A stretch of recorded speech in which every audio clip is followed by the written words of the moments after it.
A minute late. Damn, my bad. It was scheduled for 8:35. We're here 8:36. Normally I'm super sharp on it. I'll be on time every 7 days a week with y'all. My bad though. 1 minute late. Good morning, everybody. Happy Sunday. I'm gonna pull up a couple things. This is gonna be a longer intro. Bear with me. Buckle up too. This could be this could easily be a 2 hour live. We have a lot of stuff to walk through. We got a lot of stuff to talk about. When we get to the very, very end of this stream, the last thing that I'm going to pull up,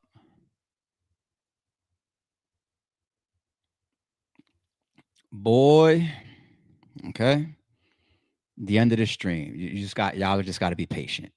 The end of this stream, okay.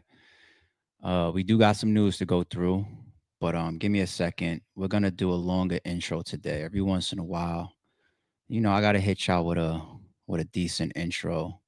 I just want to pull up today's game schedule. What is today's NFL schedule? Start putting in the chat for me, please. Who y'all going for? Who's y'all team? You got the Rams and the Jags, 9:30 this morning. I do want to see the Jags. I do want to see them. I like their QB. What's that, Lawrence? You got Hurts and the Vikings. It's crazy how sometimes you just call it by the quarterback in the NFL, right? They get all the credit, unlike what happens in the NBA. That's 1 o'clock. Shout out to all my Philly folks. All right. All my Philly brethren out there going for y'all Eagles, the easy to blocks, the Frozenbergs, the Cassidys, all my Philly folk. You got the Raiders and the Chiefs, 1 p.m. I'm definitely watching that. Mahomes, what's up with y'all niggas? Let's see. They doing their thing though. You got the Patriots and Titans, 1 o'clock. You got the Panthers and Jets. I don't give a fuck about that. Dolphins and Browns. I don't give a fuck about that. Saints and Bears. And I love you, my brother, but I don't give a fuck about that. Chargers. I do want to see what's that? Herbert or whatever, right? Justin, right? 4-5. I do want to see that. Broncos. I don't care about the Giants. Yeah. Prescott playing like an MVP. Oh, Commanders. So that's Jaden, right? 425.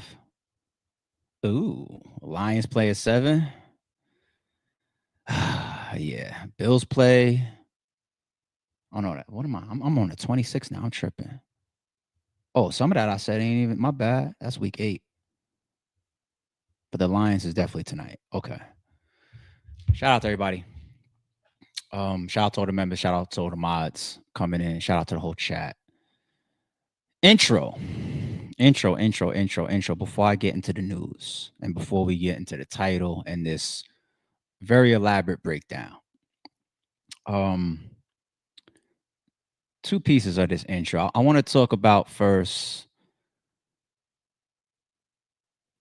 some positivity and some reminders and wake up calls to the streets in general, right? Tsu Surf is like many of us, a lot of us. Just a young man or a young woman that just got caught up in street life. You know what I'm saying? A lot of us been there, been in trouble, escaped shit by the scathe of our teeth. Some people caught harsher consequences for the things that they were involved in. People been hurt. People lost family members. People lost time off of their life. When I'm talking about sitting behind them fucking bars, people lose friends. All types of stuff, man. Don't call nobody an OG if they don't pass you no lessons. Don't call nobody an OG if they don't teach you or pass you no positive energy. Niggas out here at a certain age, 40 and up, acting like clowns. They ain't your OGs. They ain't your big bros. Okay. It's okay even if you're in your mid or your upper 30s. Got people around you that's a little bit older, been through shit, got certain type of mentalities. Keep them close. Keep them close because they might help you sometimes realign because we all fall off the tracks at times. Like I'm taking gym shit. Gyms is really an amateur in this shit. Like it's really my shit. You know what I'm saying? But we all fall off those tracks. And just simply getting reminders at times like, yo, life is short. Life is precious. the little things that we do when we think nobody is watching, or this is self-gratifying, or this is gonna make me a quick dollar, or this is fun to do, or these are don't this shit tears down our communities and tears down our lives a mile a minute. Like there's certain things in like some of this paperwork we're gonna bring out. I'm like, damn, like Surf he was caught up in some shit, and it's wild because if you know Surf, he's one of the coolest, most charismatic, like he's actually a fun guy to be around. He's a fun fucking guy to be around. Surf, you know? But so many of us get caught up in this street life shit at different points in our life. And I want to fold that into a reminder now for people. All due respect to all y'all and y'all choice of lifestyle. I don't care if you BD. I don't care if you GD. I don't care if you ape. I don't care if you blood, crip, or whatever. Even if you want to live a certain lifestyle, who am I to judge? There was a time where I claimed myself living a certain type of lifestyle, right? Who am I to judge? But if for nothing else, with streams like this, where we're going over paperwork and we're seeing the realities of this shit and we're getting these reminders of where all of us come from, not just Surf, all of us, people, you guys are killing yourselves. You think it's fun and you think you repping with the homies and all that shit. When we get to some of this paperwork and y'all see even some of the things that was used against Surf to deny his bail, when he was going for bail after they finally executed their warrant and grabbed him, we got all of it up here. I got all of it between him and his co-defendant. Don't even put no emojis in your tweets. Don't no red little drops, teardrops in your tweets or in your captions or in your Instagram posts. No little ape emojis in your bio. Don't do it. Don't even flag. I'm just giving an opinion as an older guy that's trying to help me, myself, my friends, my family, and anybody that tunes into me to survive. And when I say survive, not just dying, but also surviving our surroundings. Like these little emojis and shit, they are killing us. These text messages, these DMs, they're killing us with this shit and this paperwork. And we think that these motherfuckers are oblivious and don't pay attention until you get in front of that judge and you begging for a bond. And they say, no, you're a danger to the community because of that tattoo or those beads around your neck. Or you DM, you using the hashtag gang or calling somebody a neighbor. These shits they really use this shit in court, B. And y'all are out here on social media. I respect y'all. I really think y'all banged out. I think y'all banging for real in the streets. But boy, when you end up being queso and your father's there taking a stand against you, or you sitting there saying it's just the music, or you little Dirk saying I didn't make that song dissing or that video stepping on Cash talking. That's not about FBG Cash. I'm just rap. These people is advanced. They're smarter than you think. They play dirty. The RICO itself, we went through the mafioso history of when they created it. It looks like a dirty legal tactic that the government really came. We heard when Giuliani broke that shit down, he damn near said it's really for asset forfeiture. Being able to take all this, you got these mafiosos with these fucking construction companies and lavish lifestyles and mansions and all that shit. Hey, give me all of that. You union guys, you Jimmy Hoffas of the world, allegedly. Damn. Clean up y'all social medias. Stop tweeting and hashtagging, no emojis. Leave it alone. Rep what you rep. But you also got to get to like, if you're going to live that lifestyle, try to get to like a higher level where you don't even got to show it. Don't they say like Big U don't even have any tattoos, right? Do I got that wrong? I don't even think Big U has any tattoos. You know? You don't need to flag. You are who you are. People gonna know what they know. Your set, your people, they're gonna know what you represent and what you stand for. You don't need to be hashtagging and DMing. They use it. They use it. Speaking of gyms, I ain't speak to gyms in years. I'm gonna call gyms. Gyms, I owe you a phone call. Why? Because there's a lot of people in this culture that did shit to me and I reconcile with and I talk to and I fuck with and I'm cool with. Jim's never did anything to me directly. He just did something that I never told him about man to man of why I don't talk to him. And being that Jim's came up with RBE like that, like he was one of the frontline guys, I owe you that call. I'm on Jim's phone because I do see Jim's out there blogging again. It's good to see him back doing things for himself. I got some shit that I'm gonna get at you about when I call you. You gonna have to clean some shit up, or we enemies still. Then I'm gonna get that guy. I just said his name, and I was thinking about that yesterday. I was just like, I'm gonna call the little homie. He's my little homie. Call some of my little homies. You know, this is how older people are supposed to really talk. People like we gotta.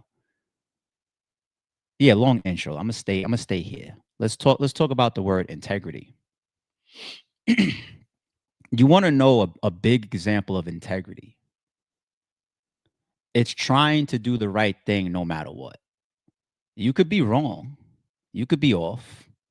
None of us are perfect, but still trying and thinking at least what I'm doing that's integrity, right? Let me give y'all an example of integrity. Right, right. And I ain't really trying to hype myself up. It's not about that. You guys just don't miss the messages. Right? I'm telling you, Jims, this is my shit. All right. All your little fake jewels that you start your blogs with, you need to get better at it. I don't learn nothing when I come to your channel. Okay. Like I'm the real Chris of this shit. You're a fake ass hip hop head. You don't even know what I mean when I say Chris. I mean KRS1, aka the teacher. Dumb fucks. I'll help you though. I'm joking, people. There. Half. Look at this is what I mean by integrity. Like, you see this first two videos here? All I did was search ARP says URL is the best league. And I typed in hip hop is real because I knew that I said it on hip hop is real. You got one from 3 years ago that says URL is the best battle rap platform. ARP addresses RBE and URL fierce competition and beef over the years. Shout out to them. I don't got no beef with them. It's dead. It's over. I'm retired. The lawsuit's over. Y'all do what y'all do. I'm a fan. ARP names his top leagues in battle rap, right? And in that video, that's 9 years ago. I'm pretty sure when my hands is up like that, I'm standing in front of Port Richmond High School, by the way. That's my Armani Exchange days. Look at the fucking thumbnail. I say, yo, URL is the best league, right? Because integrity also is complemented as cousins with confidence, right? Like I'll watch a video and I'll catch like a little shot. And it's not I'm not even talking about the league owner. I'm talking about the other person when they say my motto, like the brick by brick shit. You know, like I get it, but it's a lack of integrity when you chop at the quality or the actual deliverance of somebody's work, right? Like the fact is, I'm one of the best and the most impactful people to ever come through the history and the timeline of battle rap. That's a fact. All right. I'm one of the best to do it. I produced some of the best with the best, stood next to the best, sometimes stood in front of the best, sometimes behind the best. Okay. Integrity is being able to admit that because like you'll chop at a motto, but you'll be like forgetting the fact that you even battle on a million leagues other than that one that you having the fun with. Even ones that have come after me or haven't even done half of what I've done, you know? And the truth of the matter is those type of shots come because the last time I spoke to you, I was calling you out for allegedly bootlegging me on caffeine. So we had a fallout behind that. That's why we don't talk. That's why we got that energy. That's why we don't like each other because I approached you about that. And you have a difference of opinion. You thought you was doing something. I thought you was doing something. We had a disagreement and we don't rock with each other behind it. But integrity, and that's fine. Like I don't need to rock with 99% of these motherfuckers. But integrity is not acting like RBE isn't what RBE is 5 years later. right? You see the videos that I just showed y'all? That to me is like what constitutes somebody being able to have the confidence and integrity to be truthful, to be honest, you know? But this is why I'd rather be me.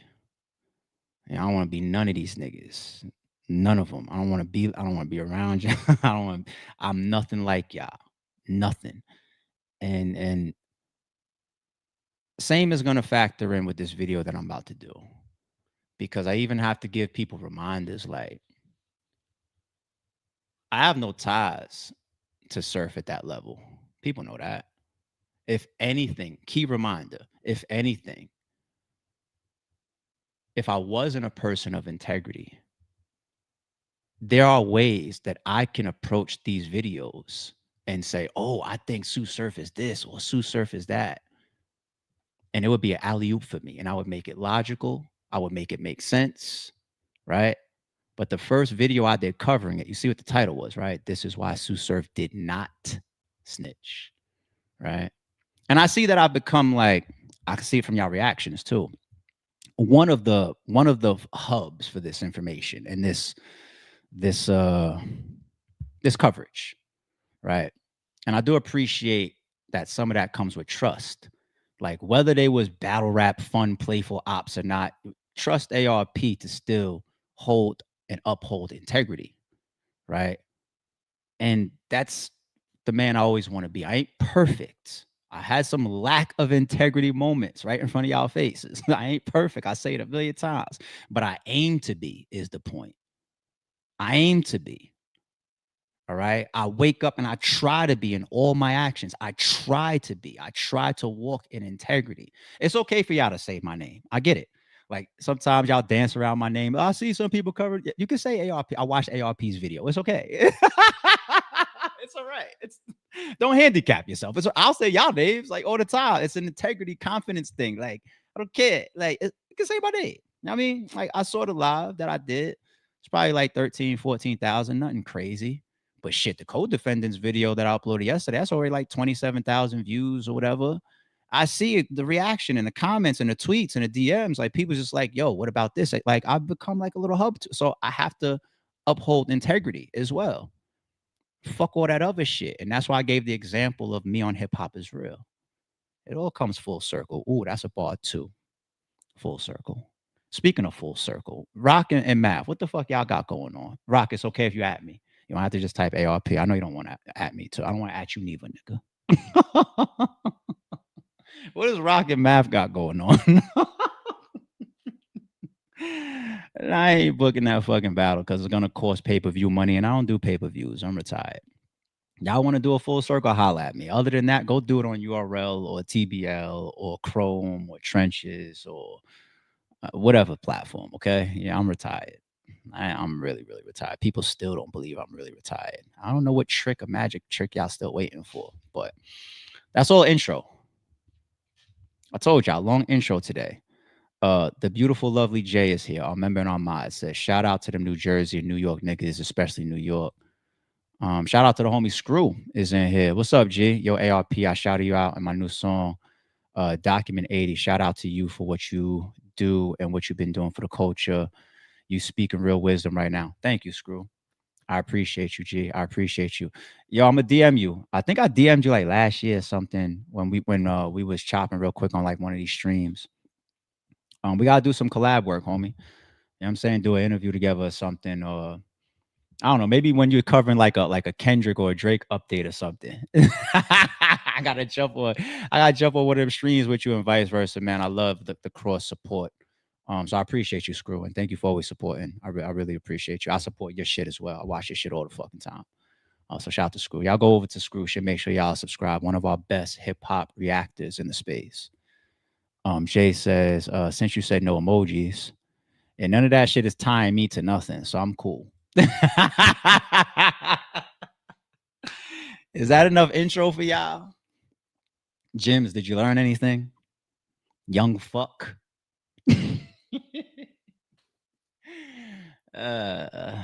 Tell Jay Mills I'm the real surgical one. I saw that too. Like, what is Jay? Who does he think he is? Should I cover that for y'all? Shout out to Jay Mills. Shout out to DNA. Shout out to Goods. I'm joking.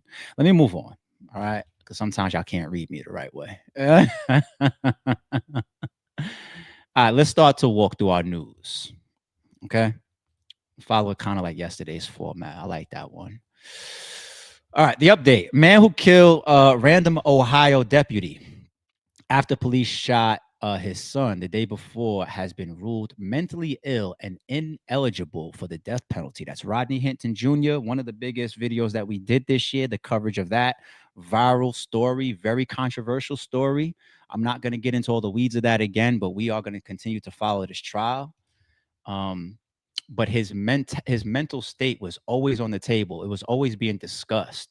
Even the way he was acting when he was walking past the police officers when he made his court appearance, you know, his mind, his mannerisms, his actions, everything seemed off about him. Now, granted, if that happens to y'all fucking child, y'all are gonna be off too. But are they trying to establish that he was off even before that moment? We're not talking about like temporary insanity, right? We're talking about like a death penalty or possibly even chopping at his type of sentence or the charges coming. I don't think they're going to be able to get him off. But I'm just saying, all of that could be constituted to a person not in their right mind, on medication, a history of mental illness or whatever. So his lawyer looks like going in that route, he may have succeeded. And here's a video of him appearing in court and his lawyer pushing that defense. By clear and convincing evidence that the crime was committed as you described, based on the information presented this morning. Next would be that he poses a substantial risk of serious physical harm to any person or to the community. Mr. Bennett, you want to address that? I think in light of his mindset at the time this happened, I was physically present with the defendant over the weekend. I think he has mental issues. I think it's a long way of answering the question. I think the conduct in question is classic mental illness, criminal conduct. It's always intentional, it's bold, it's conspicuous. I don't know that. That's a hallmark sign that somebody is not in their right frame of mind, no attempt to deceive, no attempt to hide what they did, because they think that what they're doing is right, and they think that what they're doing is right because they're not in their right frame of mind. They don't understand the wrongful set of conduct. So yes, I'm agreeing with Mr. Based upon the officer testimony, it's Officer Beebe. Yes, Judge. And all the facts and circumstances surrounding his testimony this morning, the comments of the state that there will be an order of remand with no bond. Please assure the safety of the defendant and any mental health treatment that can be granted. No bond. And we'll give, if the officers want to stay here and the public, you're welcome to stay through the other hearings. Otherwise, if you were concerned about this issue, you may leave, and then we'll take just a 5-minute break. His grand jury report date is May 12th. All right, let me finish this work. But 5/12 grand jury report. Okay, thanks. Okay. Here's another one. Now, this was from the news update. I think I even got the lawyer's Facebook post up here for y'all as well to go over. Let me take a look at this quick update with y'all. In other news, the man accused of killing a Hamilton County deputy, Larry Henderson, appeared before a judge today. It was a brief appearance as prosecutors and Hinton's attorney went back and forth about his psych evaluation. You may remember Ryan Hinton's attorney has argued the day of the crash that killed Hamilton County deputy Larry Henderson near UC's campus back in May. Hinton was not in his right mind, saying that he had just watched a police body camera video showing the death of his 18-year-old son, Ryan Hinton. He was shot in the East Price Hill area after officers say that he pointed a gun at them during a stolen car investigation. Now, during the last court hearing a month ago, the doctor that was agreed upon to complete the competency evaluation said they needed more time. Well, in court today, there was confusion about the doctor's request of Rodney Hinton's medical records for an independent second report. So, gentlemen here and ladies, here's my thing. It is October 15th. Do you know when the trial is? And do you know how long it's going to take to get a second report and maybe a third report? Just saying. So, you're entitled to a report. I just need to know who it is. So, I want you to come back in like a couple days. Another competency hearing is scheduled for. All right, so that's all I need from that one. So basically, what you got there is his lawyers really pushing that, rightfully so. Prosecution is fighting it. It looks like they want to pull in another specialist to give a second review of his mental state, and definitely confirmed on his lawyer's side. This is his lawyer's Facebook. All right, Clyde Bennett II, and of course he posted on his own page that first Instagram post that we put up. But here goes the actual, not verdict, but, you know, when we talk about his mental state getting over, a forensic scientist, psychologist has found that Rodney Hinton Jr. suffers from a serious mental illness that makes him ineligible for the death penalty. So him posting this on October 15th, then you guys hearing the judge, she was kind of getting at the prosecutor, like, all right, hold on, it's October 15th. The trial is right around the corner. You want to challenge this mental state evaluation that Rodney Hinton just had. Well, if you're going to do that again, hello, we're on the clock here. When are you going to submit this? So they're challenging it. It's the fight over that. But if that stands after the prosecution challenges it, I guess with another psychologist, then he will have the death penalty off the table. You know, allegedly, the purposeful killing of a police officer is going to land you the death penalty in states that may enforce the death penalty. But I see a lot of people still rooting for this man. And then you got a lot of people that hate this man. It's one of those split the country type of trials. Creates a lot of racial tension, a lot of debate, a lot of discussion. We saw the police chief come out and take the podium while addressing it months ago, saying, I just encourage everybody to let the judicial process play out. Everybody be calm, because motherfuckers will riot behind shit like this. All right. They got to have the whole city, the whole state on high alert when the verdict comes down. Guilty, not guilty, or even if it's a light sentence, whatever. Even that, every state on standby.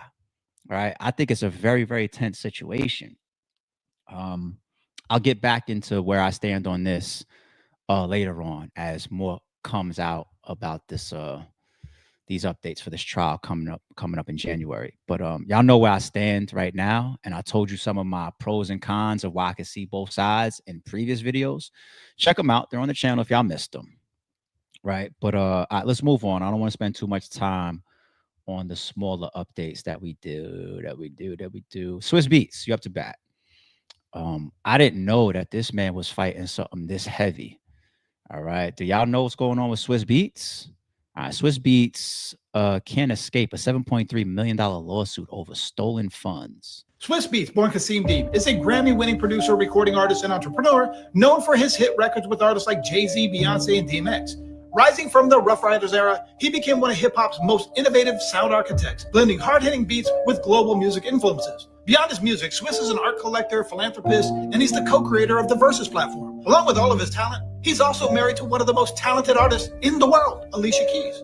Now, looking in, you're probably thinking to yourself, wow, Swiss Beats has it all. He has an amazing life. What could go wrong? Well, unfortunately for Swiss Beats, he's facing a major lawsuit tied to one of the biggest financial scandals in the world. It's called the 1MDB scandal. And if you're not familiar with the story, let me break it all the way down for you. In 2010, Malaysia set up a government investment fund called One Malaysia Development Berhad, or 1MDB for short. Now, this investment fund was set up by the Prime Minister, Najib Razak, and was supposed to be used to help the country with public projects like schools, housing, and infrastructure. Swiss Beats, born Kasim Deeb, infrastructure. This money was being overseen by a businessman by the name of Jolo. Now, Jolo got greedy, and he used that money to buy himself mansions, yachts, artwork, private jets, and jewelry. But it didn't stop there, because Jolo wanted that fame that these celebrities had. So he used some of that money to finance movies like The Wolf of Wall Street. Now, here's where Swiss Beats comes in. Starting around 2012, Swiss Beats developed a close relationship with Jolo, and he became part of his celebrity entourage. They started attending parties and events, and Jolo was even giving Swiss expensive gifts. Jolo allegedly paid Swiss Beats and Alicia Keys $4 million to launch the career of a Taiwanese singer. It's also alleged that between September 2012 and September 2014, Swiss Beats and his company, Swiss Beats Productions, Monza Studios, etc., received in total $7.3 million from entities controlled by Jolo and his associates. Now, a lawsuit was filed in 2024, and they want that $7.3 million that was sent to Swiss Beats and his companies. The lawsuit claims that the payments were fraudulent transfers. Infrastructure. This money was fraudulent transfers, meaning money that had no legitimate business purposes was funneled through shady companies before ending up with Swiss Beats and his companies. Now, according to the lawsuit, the transfers in question include a $1.5 million transfer to Swiss Beats Productions, a $2.2 million transfer to Swiss Beats personally, and a $1.8 million transfer to Monza Studios. To be clear, Swiss Beats has denied any wrongdoing and tried to get the case thrown out, arguing that it's too old and it lacks solid proof. But just a few weeks ago, a U.S. federal judge said, not so fast. The judge ruled that the lawsuit has enough evidence to move forward. That judge pointed out that the timeline may have been paused while the companies were under the control of the people involved in the fraud. So the clock on the statute of limitations hadn't actually run out. In short, the case is moving ahead. And now Swiss Beats is officially a defendant in a federal civil case connected to the 1MDB scandal. Now, Swiss Beats isn't the only artist to get caught up in this particular situation. Recording artist Prods from the 7 times platinum-selling group, the Fugees, was also convicted earlier this year for his involvement with Jolo. Fraudulent transfers, meaning even the funneling aspect, allegedly, to the false companies. Like, there's similar accusations around the Kawhi Leonard thing this year, right? One of the biggest scandals that have come up in sports, the sports world for a while. That Kawhi Leonard thing, everybody's keeping an eye on that. That's a little spooky for the players involved, alleged players involved. But this thing right here with Swiss Beats, and I got some paperwork for y'all, right? I went and got into the weeds a little bit for y'all, even though I want this to be in the shorter news segment. But even still, very, very interesting. And it's a big reminder to be careful of when you receive money that's not for legitimate purposes or from a legitimate place. Just thinking that I'm in the clear because somebody's giving me money, the answer to that legally is no. Somebody might come for, don't let it be no government type of funds, like let's say a PPP loan or some shit, right? Then you definitely fucking out there hanging for all types of repercussions. But it made me even think about dude that came in battle rap. Yeah, I ain't gonna say his name, but you know, he came in from a political aspect. My battle rap people know what I'm talking about, right? And there's a couple people behind the scenes that like jokingly said it sarcastically, but with truth and jest, like, y'all motherfuckers better be careful, because is that money that's getting thrown around, is somebody gonna question that? Is somebody gonna have a problem with that? Is somebody gonna come back looking for that? And then what happens is, yeah, that person becomes the main target from these federal fucking cases. But the people that receive the money as well, whether you put that money to good, what you think is good use, whether you did an event with it, whether you booked a show, whatever, like the down the road effect of it as well. Everybody, because if you bring a federal case, and this actually stems from billions of dollars of being accused of. They're just saying that of the billions, Swiss got the 7 point something million. I know that's not no fucking small number, but if you're down the road in the recipient of being the recipient of the money, no, you can still have liability. So if we look at the original joint, because I didn't even hear about this last year when it was filed. Hey, checks and balances, I blame y'all. Where was y'all at, man? Come on, checks and balances. Nah, shout out to checks and balances. Y'all do y'all thing. I got to actually catch up with that thread today. But look at the date on this one. October 2nd, 2024. All right. So we're pretty much a year ago. You see the plaintiffs here, but look at the defendant. Kasim Dean is Swiss Beats. All right. That's Swiss Beats government there. The complaint is pretty much just broken down by that video we just watched, the introduction. Here goes the 7.3. The notorious international he's an international fugitive.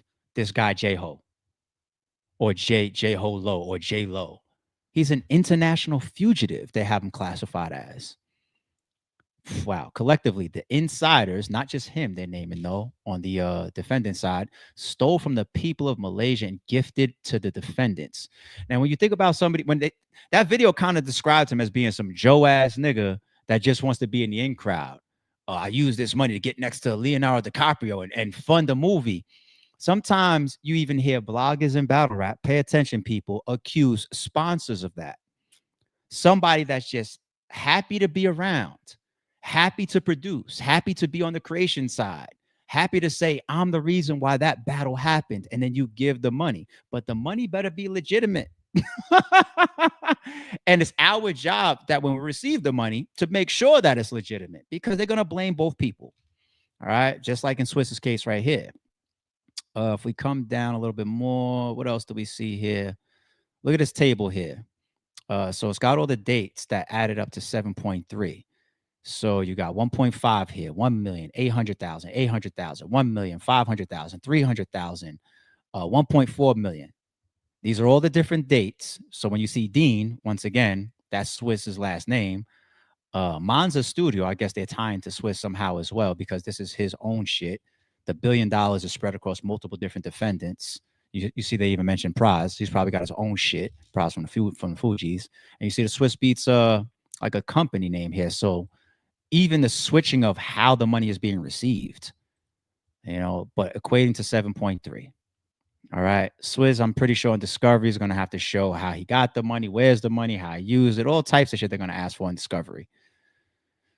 Can I search real quick to find billion? Let me see if I can find it real quick for y'all, and then we'll get out of here. Here it is.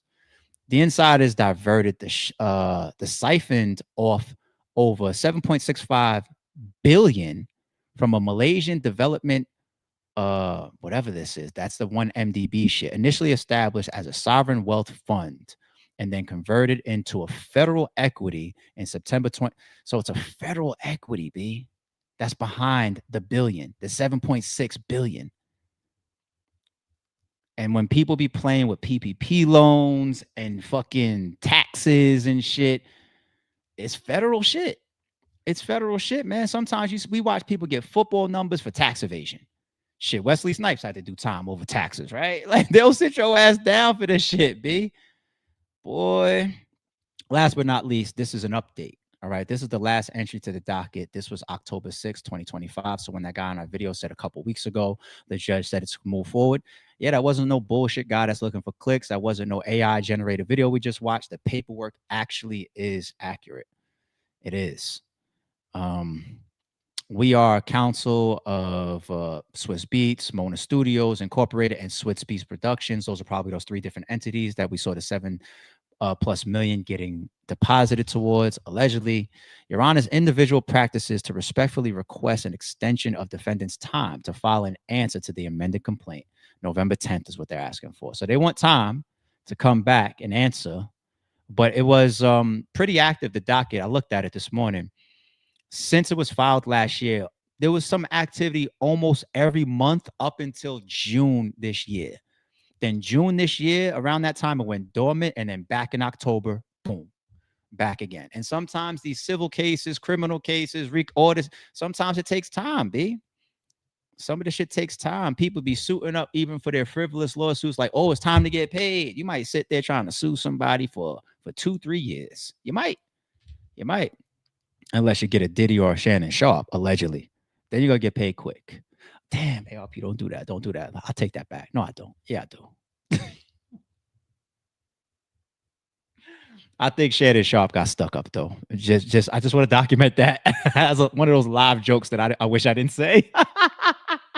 I do think Shannon got stuck up, though. All right? I do, for the record. I said it in my prior streams, too. Okay, people? Don't try to get me canceled out this bitch. All right. Other quick, fast news, then I'm going to get to the title for y'all. Okay. I'm going to get to the title. Quick update. Since we've been following this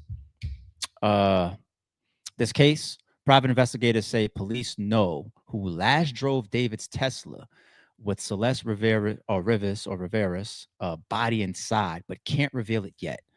They have that? Ooh. That person better not have a link to you, buddy, because what I've been seeing for like the last week and a half is a bunch of headlines, not saying that it's actually true, but just headlines that he is not an official suspect deemed by the authorities. I don't know how true that was. But I was like, yo, he's really getting around it. Like, they really came to a hole in the road of being able to fully have evidence that ties him, despite all the subliminals and the symbolism and the music and the videos and the weird shit and the lives that they have. I've been paying attention. All this shit that makes everybody say, come on, sir, you did that shit, right? He might end up getting up there with the little glove. Like, nah, I'm innocent. Y'all keep up when I reference, right?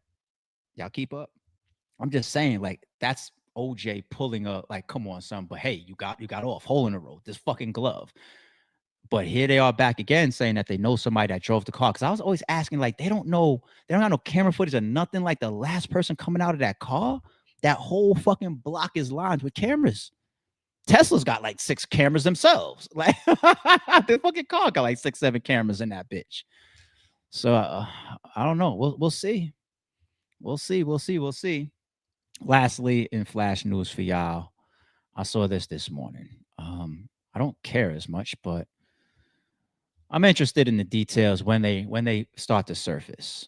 Playboy Cardi is being accused of punching his girlfriend in the chest and punching a limo driver in his mouth, which led to his arrest in Utah. All right, well, you know what? Let me topic this for y'all real quick. Hey, chat, let's have some fun real quick. Fellas and ladies, y'all are cool answering both of this. I'm gonna bring y'all up on the screen for this, and then we out. When you hear about a man punching a woman, whether in the chest, whether in the stomach, whether in the face, kicking a woman, whatever, is your first reaction, yo, you wrong. You're a man, that's a woman. Is that your first reaction?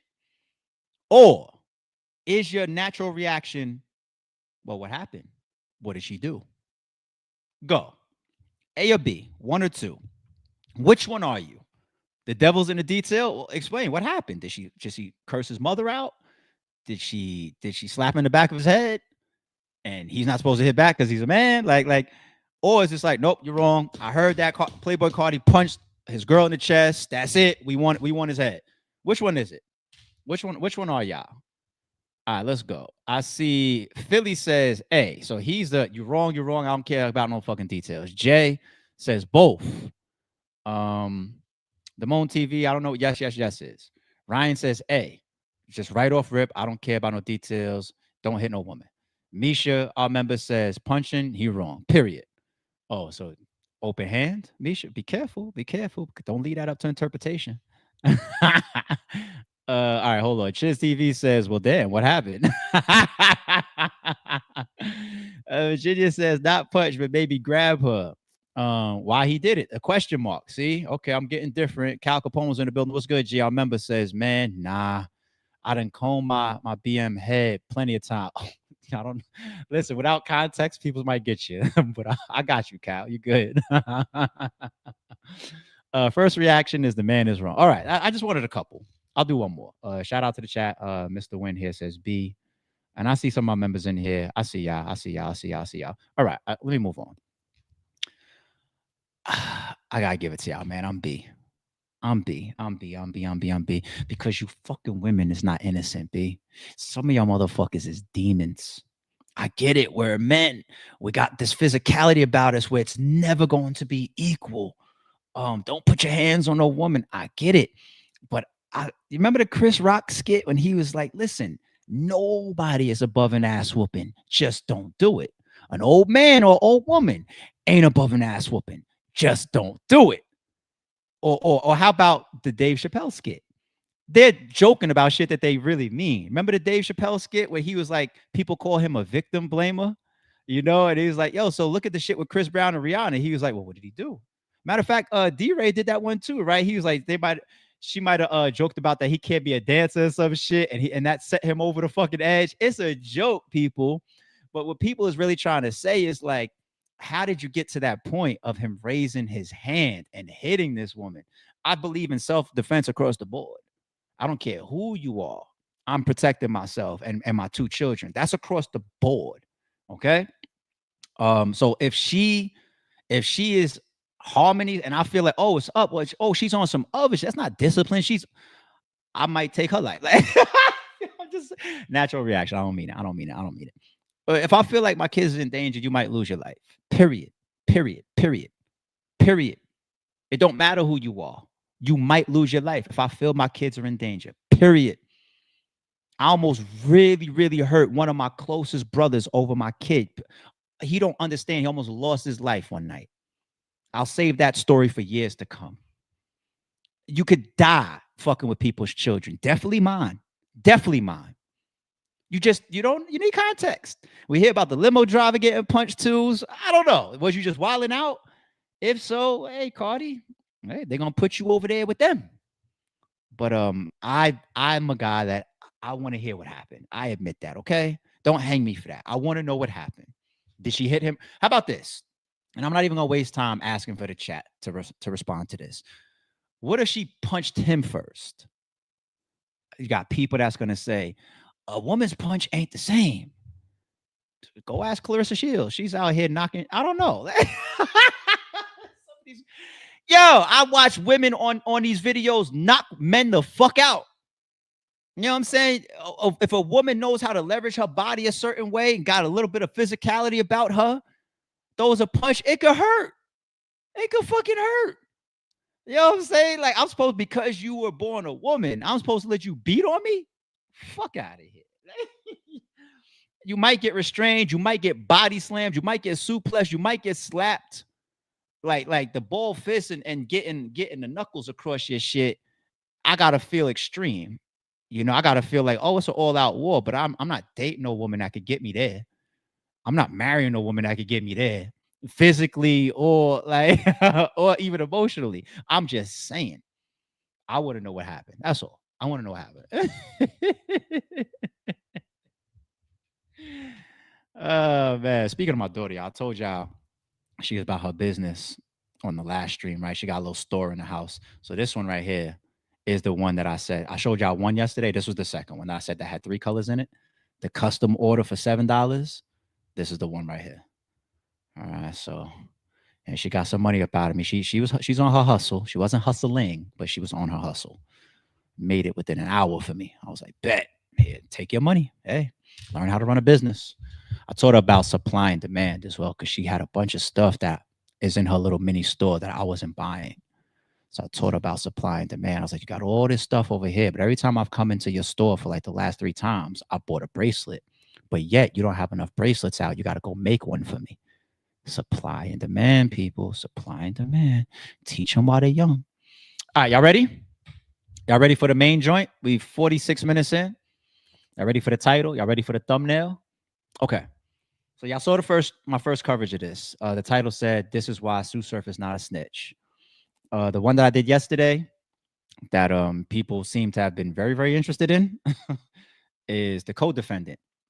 And so after I did my first stream, I pulled it up on screen. Somebody tweeted me, allegedly a co-defendant or the guy Warden, who I was keying on in my first stream to say, wait, I think Surf is good here because the guy Warden, yada, yada, yada. Some of y'all saw the stream already, right?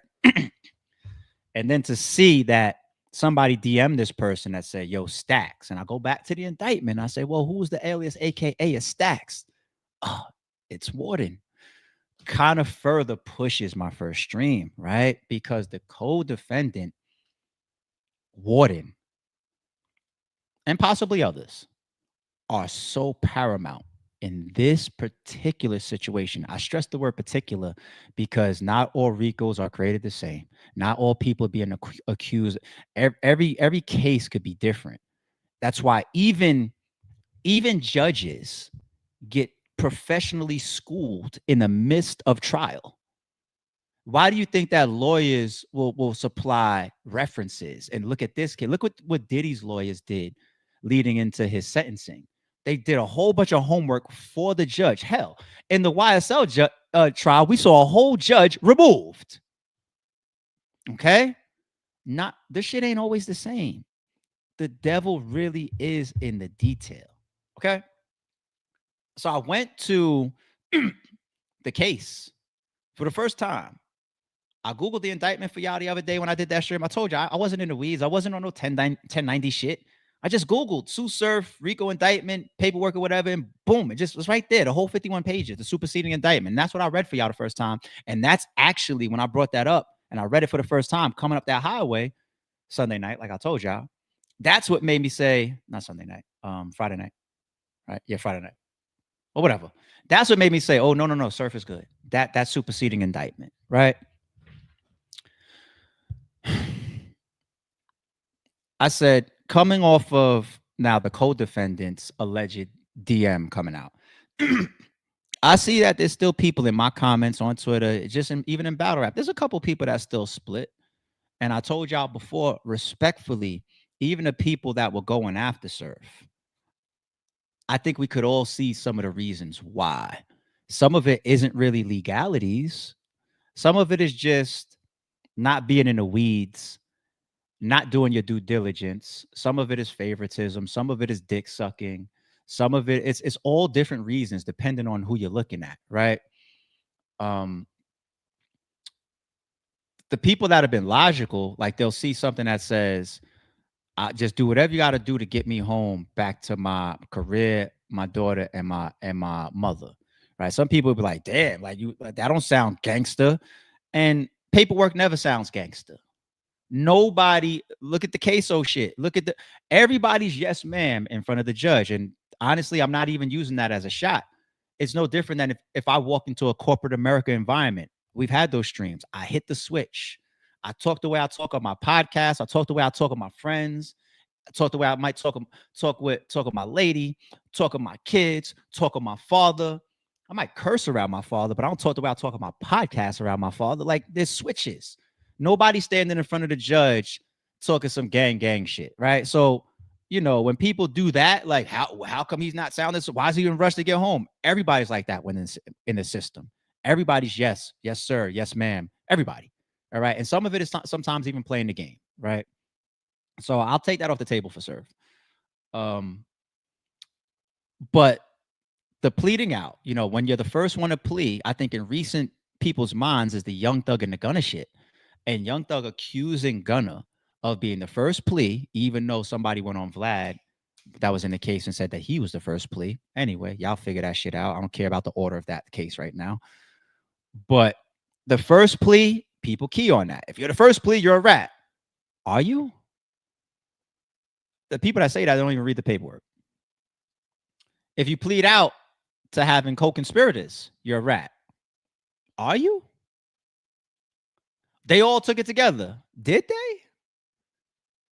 They all's on the same page. Maybe. It's all different factors. But if you really, really, really either want to be responsible coverage, like I'm trying to be, you have to do a level of due diligence. If you want to be a friend of Surf's or anybody caught up in that case, it's your responsibility to do your due diligence. Anybody that catches cases around y'all, I don't know where y'all come from. If you catch a case around me, I'm reading it front to back. Okay? I'm just a podcaster. But somehow podcasters do more due diligence for people that actually live with these people, have serious and strong relationships with these people, employ these people, hang around these people, talk around these people, do crimes around these people, get money with these people. Those should be the people doing the fucking due diligence. You got people that literally just waiting for a podcast or a blogger to break it down because they too lazy to do it themselves. Let's be real. Some of y'all right now is watching like, what happened? Show me. It's right there for anybody to read, though. It's cool. You know, and that's why I gave that intro about integrity.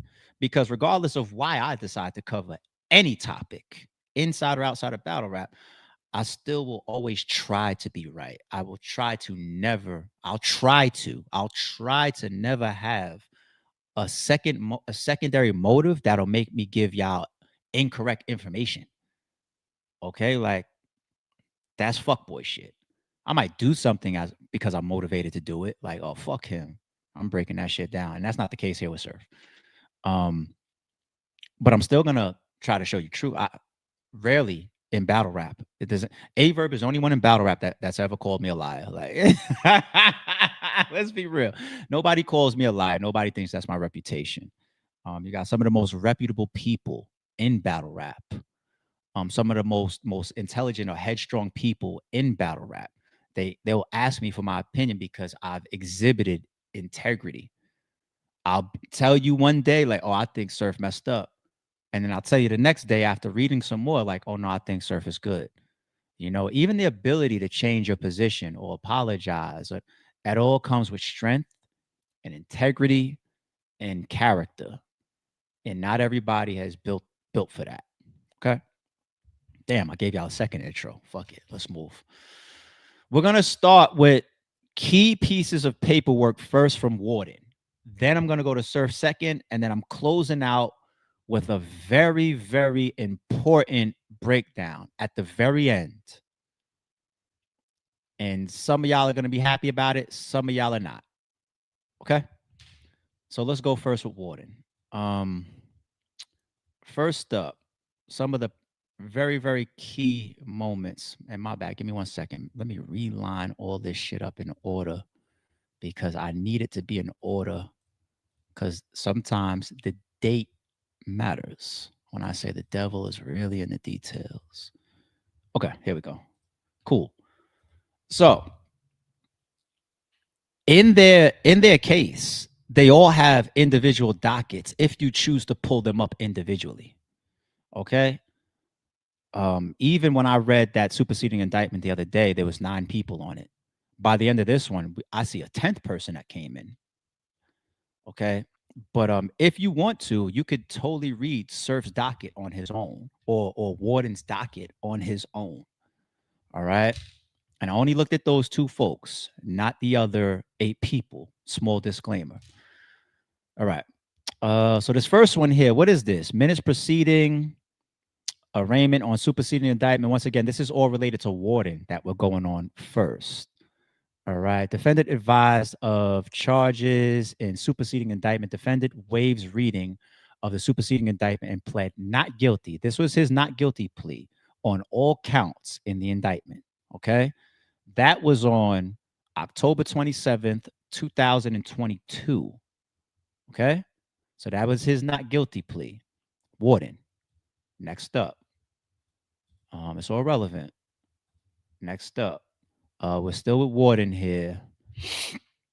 Dear Judge, I represent Amir Warden in the above referenced matter. This case has been designated a complex matter by the court, largely due to the sheer amount of discovery. The government recently agreed to provide me additional discovery, which required my returning to them the hard drive with discovery so that they could load the additional materials onto the drive, yada, yada, yada, yada, yada. I saw that a lot on the docket as well. The designation of this being called literally by legal term, complex case. All right. On both dockets, both of them. I assume all of them is being classified like that, a complex case. Hell, ain't that relevant to me actually saying the devil is in the detail? No bullshit, no sarcasm. Even the lawyers and the judges are deeming it a complex case. There's intricacies, man. You got people out here that read one sentence and say, yes, he is. No, he's not. Due diligence must have a different definition for some of you motherfuckers. It's okay. ARP will break it down. Or 1090 or somebody. Fuck, I'll just let him do it. I get it. All right. Staying with Warden. That date was still relevant. Okay. Here we are, August 25th now, 2023. This is a motion for Warden, and he's looking for his dismissal. Okay. State versus Amir Warden. And you see, please take notice the defendant Amir Warden, by and through his attorney, will move this court at a time to place set by the court for the following relief. 1, dismissing the superseding indictment against Amir Warden. Now remember, no different than what Little Dirk went after. He went after the superseding indictment. Why? Because the superseding indictment always replaces the original indictment. All right. If you can knock down the superseding indictment, Dirk was going after, should I say the word corrupt, but a bad grand jury, saying that when you got to the grand jury, you guys all decided to move forward with my indictment in my case, even though you knew, allegedly, that, for example, the song that I recorded with Quando in there screaming no from the news channel was recorded after he was shot. That was one of Dirk's, approaches to try to get in the shit tossed. All right. Tainting of the grand jury. But if you could knock down the superseding indictment, automatically the first or the whatever indictments came originally get knocked down as well, because the superseding always replaces. Okay. So the dismissing of the superseding indictment against Amir Warden. By the way, I know a lot of street niggas that don't know some of the shit that I'm talking about. That's another reason why I be hating people. Just be like, oh, if you're not a street nigga, don't try to act like you can read black and white. Fucking, there's a lot of street niggas that's clicking my videos saying, oh, now I get it. That's real shit. You know what I'm saying? You just have to study it, be interested in it, study it enough, go over a lot of these different cases, learn about it, use common sense, be intelligent, know how to read the English language, and you're still going to get shit wrong because I'm human. And same way judges and lawyers get shit wrong. Everybody can get shit wrong, right? But it does take certain qualifications to at least do a decent job. I will say that. In the alternative severing a mere warden from the other defendants, that is paramount to me, people. Guess what? We just saw that. Anybody remember, chat? Severing. Anybody remember that one? We just did that one up here. That was OTF Didi and Lil Durk. And how's that for consistency? What did I say? All before all this surf shit. What did I say on that stream? I said, they calling OTF Didi a snitch out there. Let's bring up the paperwork. All right, his lawyer's saying that he wants to be severed from Lil Durk. Got headlines out here on Instagram that I'm supposed to read and just justify his truth, saying OTF Didi threw Lil Durk under the bus. Slow down. Let me read it. Street niggas that's saying that. Let me read it. And it says, nah, there's a text. His lawyer says there's a text message in a group thread talking, Lil Durk allegedly talking some shit shouldn't be talking about. Takes the screenshot and everything and sends it to the ops. Look at this. We on your head, nigga. And Didi's lawyer says, I'm on that thread. You got my name on that thread, but I didn't respond to that thread. I didn't write anything in that thread. I didn't initiate the thread. I didn't end the thread. So if you guys are going to charge me with this shit, can I not be a part of that case? I just want to be on my own, right? That's not throwing him under the bus. That might even help Durk. Severance. And other times when you got like Diddy and Sean going to tell you, no, the way Diddy severance or separated from me hurt me. Devil's in the detail. Not every case is the fucking same. Not all co-defendants are created equal either. You know what I'm saying? I see y'all in here and I'm going to remain like this. Logical for you motherfuckers. Okay? We just did that in the OTF shit. So he even tried to sever August 25th, 2023. It's not wrong for that either. Okay? Striking whatever that is in the superseding indictment as to a mere warden, granting a mere warden's discovery request, ordering the government to provide bill of particulars, ordering the government to provide Al Brady and Gigolo materials. That sounds like discovery shit. Hey, government, you're accusing me of something. I don't know what these legal terms are. I don't feel like pulling them up for you right now because I don't know how relevant that is to the point that we're making with this particular docket entry. Ordering law enforcement to preserve all rough notes and draft reports. Don't throw out none of my discovery shit. I get it. Requiring the government to disclose any intention to use prior or bad acts of evidence.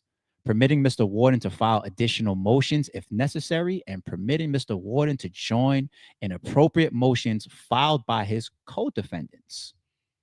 Join in appropriate motions. That is all part of his request for I shouldn't say request. It's all defense side, right? This is actually a good motion, if you ask me, by Mayor Warden. This is a very good motion right here by him and his lawyers. There's nothing in here, though, of any counts or overt acts. Damn, hold on to that. Counts versus acts. We'll get there. I will teach y'all some of the shit that I humbly have to learn as well. You fucking lazy bastards. All right. But good motion. August 23, relevant. Let's keep going. We're still within Warden's pieces that I brought up from his docket. Now it's September 23. United States versus Warden, aka Stamps, aka Killer. All right. Which one was this? Oh, this was very relevant. Okay. Table of contents. Warden's motion to dismiss should be denied. All right, now we're looking at the government side of things. I just went through one of his motions and his lawyer. Now I'm on the government side of why they didn't accept his dismissal. Okay? Table of contents. This is going to be a big one for some of y'all. Okay, when we get there. Count 1 plainly states a RICO conspiracy offense. Damn, didn't I nail that on my first stream? The indictment plainly pleads the enterprise element. Damn, didn't I nail that when I aligned that to the actual plea agreement? When people say his plea agreement is him fighting and yada yada yada yada yada, but I say, but it's still got to align to the indictment, the superseding indictment. I know it's accusations versus okay, my counts and my charges of what I want to plead out to, right? But I don't go apples in my indictment and then oranges in my plea, unless some other shit happened in between, you know. But no, what lawyer is going to accept that? It doesn't work like that. All right. There's a lot of alignment in the plea, which you're pleading out to. That's within the fucking indictment, the superseding indictment. All right. And I don't want to try to spend too much time just reading the table of contents, but it's all there for people to fucking read. The indictment plainly pleads Warden's association with the enterprise. This is his problems with the indictment. This is why he's trying to get this type of shit thrown out. Him and his lawyer, the hierarchical shit, the way you guys are trying to establish him within it. Not that, you said that I was gun running or drug running with Rajan Cox. Okay. And this is a 59 pager. Like there's the details of the table of contents is further expounded upon for y'all to read here too. But even the table of contents tells a tale if you read. The indictment plainly establishes an interrelationship among enterprise members and associates. Warden could not meet the heavy burden required for severance, so they took the severance out of there. All right. They said no severing for you, buddy. There's no danger of spillover prejudice in a RICO conspiracy trial. That was a little great for me, I admit, because some people might read that and say no, and they're going to expound on it. No danger of spillover or prejudice. Well, even the word spillover to what? My co-defendants, right? I don't want to play with this one because that's a little grayish to me. But anybody's welcome to read it and school me. Okay. DW, our lawyer that's on the channel, DM me, buddy. If I'm going over any of this and you feel like I have any misses, anything that I should add, anything I'm incorrect about, DW, please DM me. All right, let me know. Table of authorities, we could skip all of this stuff, all these references and whatnot. They spent a lot of time on that, didn't they? Okay, preliminary statement, background. We know what the background is. They're going to be accusing Warden of Rolling 60s activity, aka they got established as the enterprise, right? A violent street gang, yada yada yada yada yada. The history of the structure of the enterprise, laying out hierarchical nature. They have to do that. Here goes Surf's name added, right? But the RICO Act, the first count, is going to do this across the board for all of them, laying out that first count RICO. Okay, how me as a government, I could bring you motherfuckers together. Okay, string you guys together with DMs and pictures and text messages and phone calls or songs and tattoos and okay, no different than YSL in that case. The enterprise has a hierarchy and a system of discipline and punishment for members who violate rules or fail to carry out orders. Yeah, anytime you could establish an entity with that type of fucking definition, it's going to be an enterprise or group or an organization, RICO. All right. All right, let's keep going. I don't have to spoil y'all with some of that. They're using DMs and screenshot related stuff. This is from Instagram to establish some of that, what they laid out above. The enterprise commission of violent crimes. It's all there for people to read. There was some other pertinent stuff in here. The enterprise's involvement in drug distribution. Okay. Mind you, you know, Surf don't have a drug count in this whole case. There's drug talk that happened in the indictment. We read that, right? Crossing of state lines with controlled substances, and we hear about weed and everything. You know that Surf don't have any drug counts. Okay. We'll get to the counts versus the acts. The over acts. We'll save that. Moreover, in connection with drug distribution, Franklin has so this is all once again still tying them all together under certain acts. Procedural history. Warden's motion to dismiss should be denied. Let's read why they denied his shit. Warden moves to dismiss the RICO conspiracy charge, alleging that the government has not sufficiently pled he was employed by or associated with the enterprise, that he participated in either directly or indirectly the conduct or affairs of the enterprise, or that he participated through a pattern of racketeering activity. Warden's claim is meritless. An indictment is sufficient so long as 1, contains the elements of the offense intended to be charged, 2, sufficiently apprises the defendant of what he must be prepared to meet, and 3, allows the defendant to show the accuracy to what extent he may plead a former acquittal or conviction in the event of a subsequent prosecution. Then they give a reference here, State versus Kemp, a totally different case. They close that out pretty much. They don't give anything else huge there. I never thought, even from the first piece that we went over, his dismissal attempt, even before I read this part this morning, and obviously we know that Warden's shit wasn't dismissed, but even if I didn't know those pieces of the case prior to reading the docket, I would have been like, yeah, that's not going to work, you know, but it's your lawyer's attempt. It's your lawyer's attempt, and that's what your fucking lawyer's getting paid to do. So, but that's all relevant to when people say, or people think about, he was still fighting. Okay, fighting what is paramount. It's paramount. We got so many of these fucking pieces to go over. I don't want to miss anything in this, but at the same time, like I said, it's 59. This is like the longest one. The indictment plainly pleads the enterprise element. Okay, they did a good job making this stuff stick. The government. The indictment plainly pleads Warden's association with the enterprise. Let me not skip this piece because there is drug pieces in here, and somebody might see my shit and be like, "Oh, you purposefully skipped that ARP." I didn't.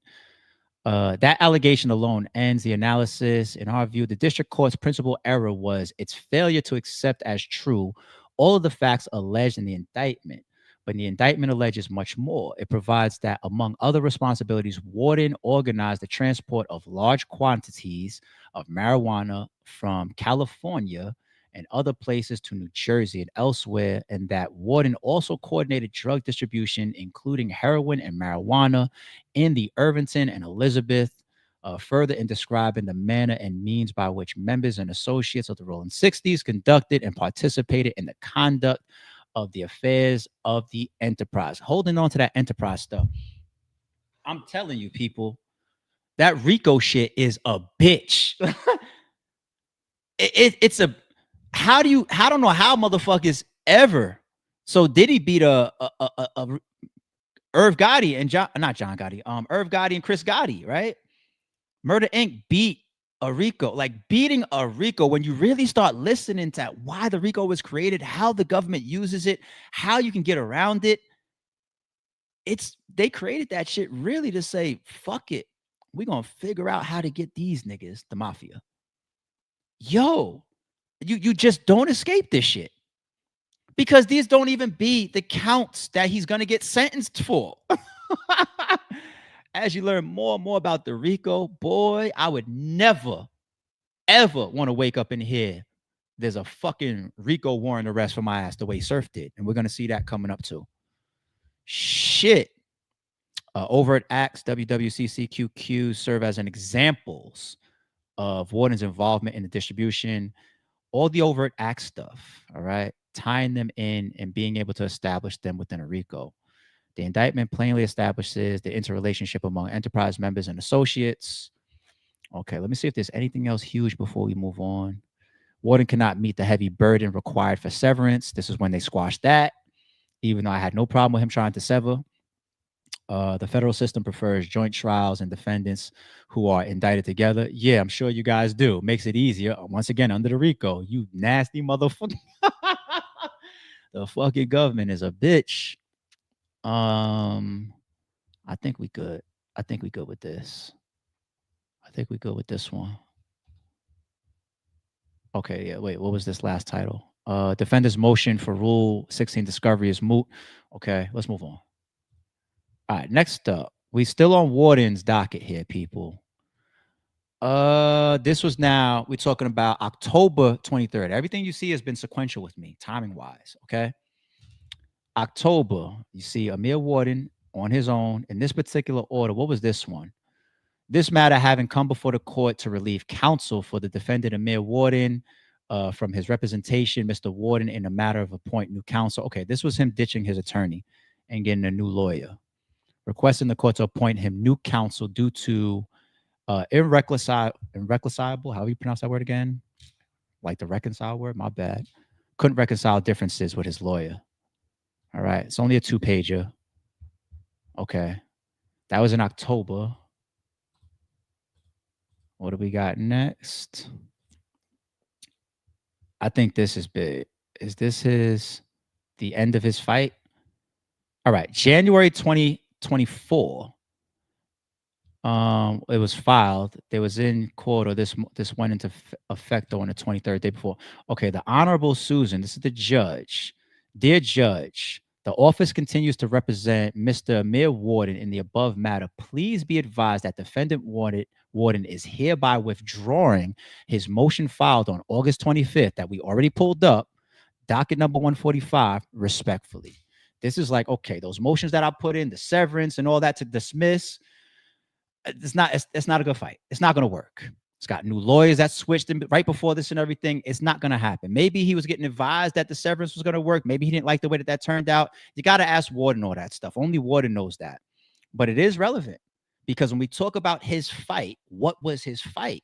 As far as why he wanted it dismissed, why he wanted severance, the switching now to a new lawyer, and then getting to this point here at the top of 2024 and saying, I'm cool on that. I'm cool on that.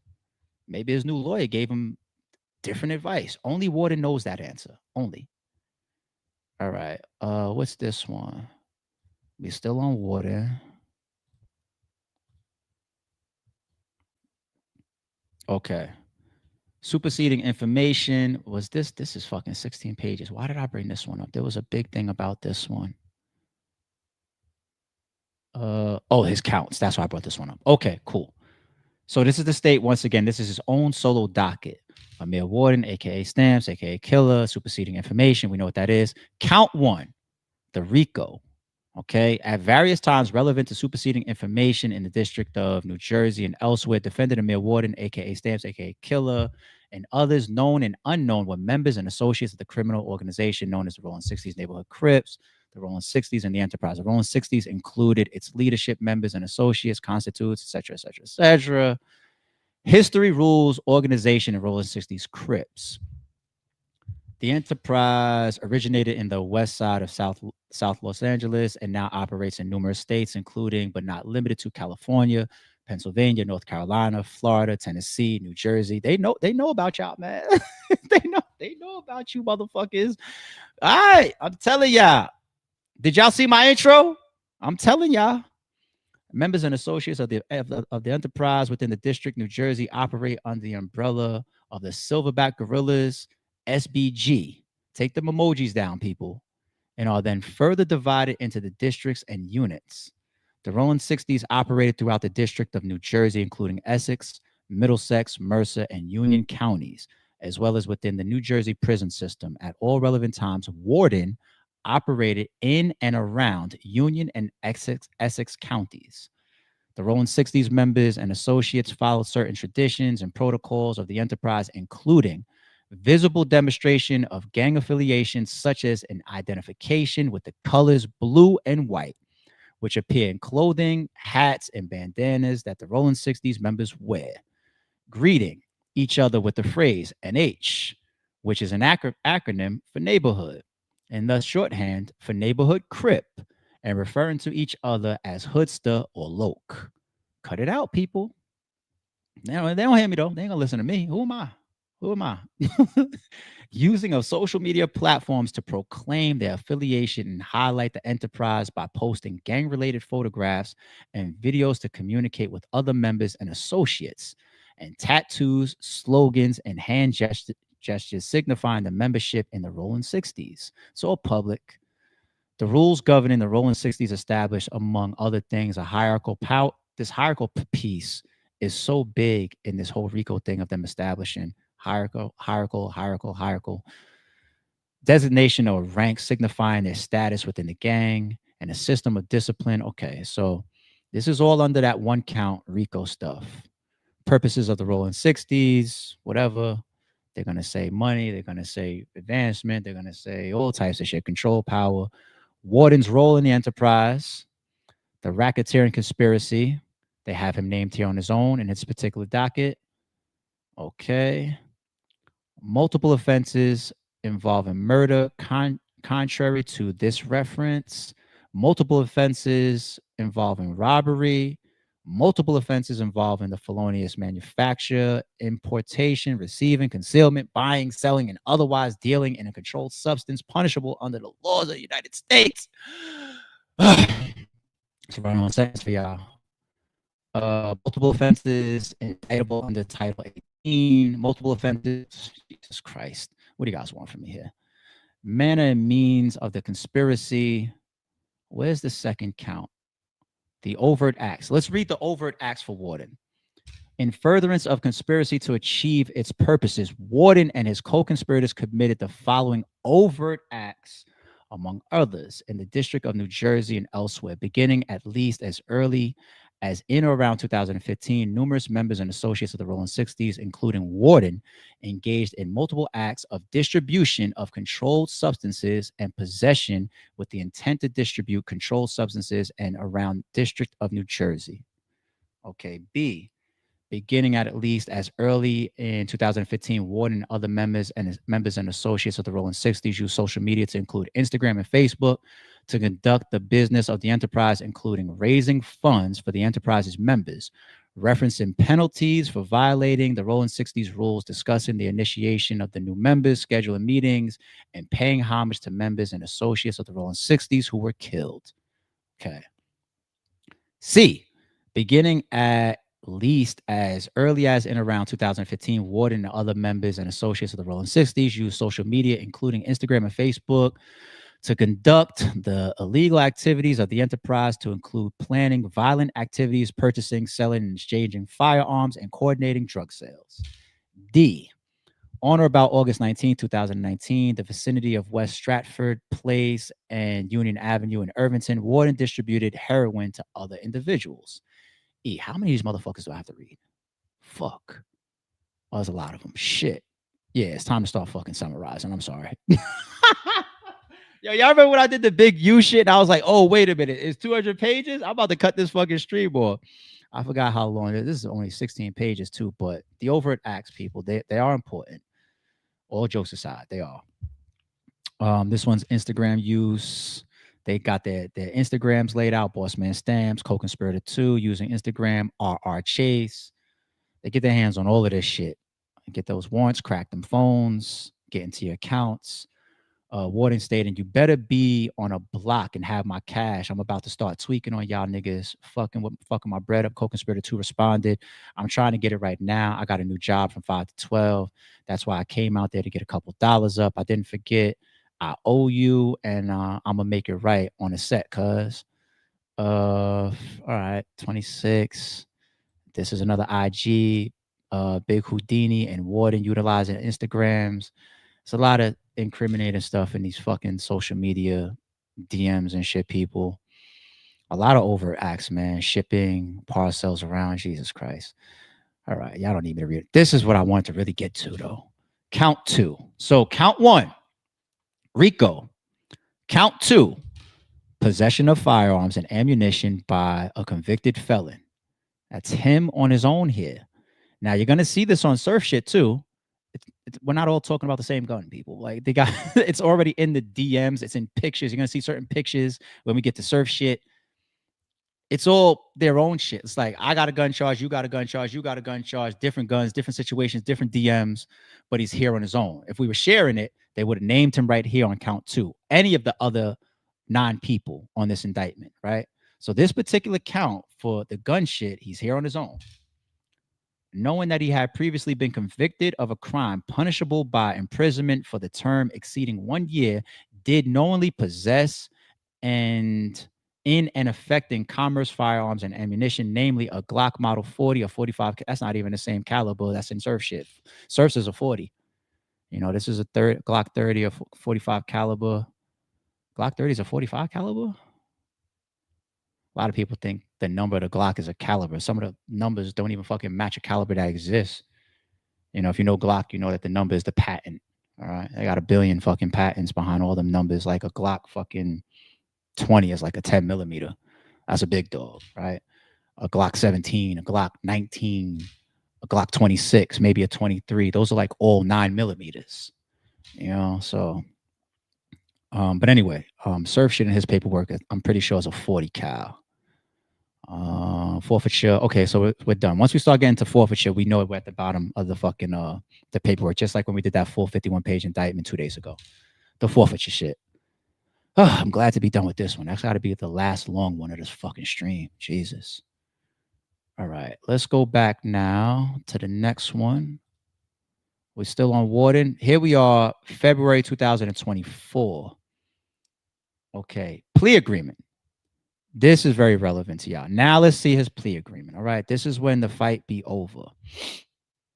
Dear Mr. Alvarez, this letter sets forth a plea agreement between your client, Amir Warden, the United States Attorney District of New Jersey. The offer will expire February 2nd, 2024. If it is not accepted in writing by the date, if Warden does not accept this plea agreement, his sentencing exposure could increase beyond what is discussed in his plea agreement and is the result of office investigation. We know what the exposure is, okay?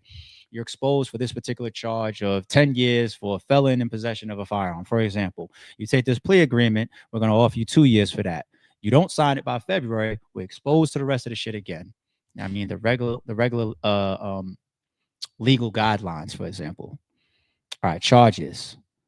All right, so we know that he's got 2. He's got the RICO count 1. He's got that second count, which is the firearm possession by a felon. If Warden enters guilty plea and is sentenced to one of these charges and otherwise fully complies with this agreement, the office will not initiate any further criminal charges against Warden for conspiring to violate and violating the RICO Act in violation of 18 USC, yada, yada, yada, yada. During the time period of, in, or around 2015 through on or about September 22nd, 2022, or unlawfully possessing firearms and ammunition and possessing with intent to distribute controlled substances on or about September 29th, 2022. In addition, if Warden fully complies with all of the terms of this agreement at the time of sentencing, in this matter, this office will move to dismiss the indictment, criminal number 21-369, whatever that is, against Warden.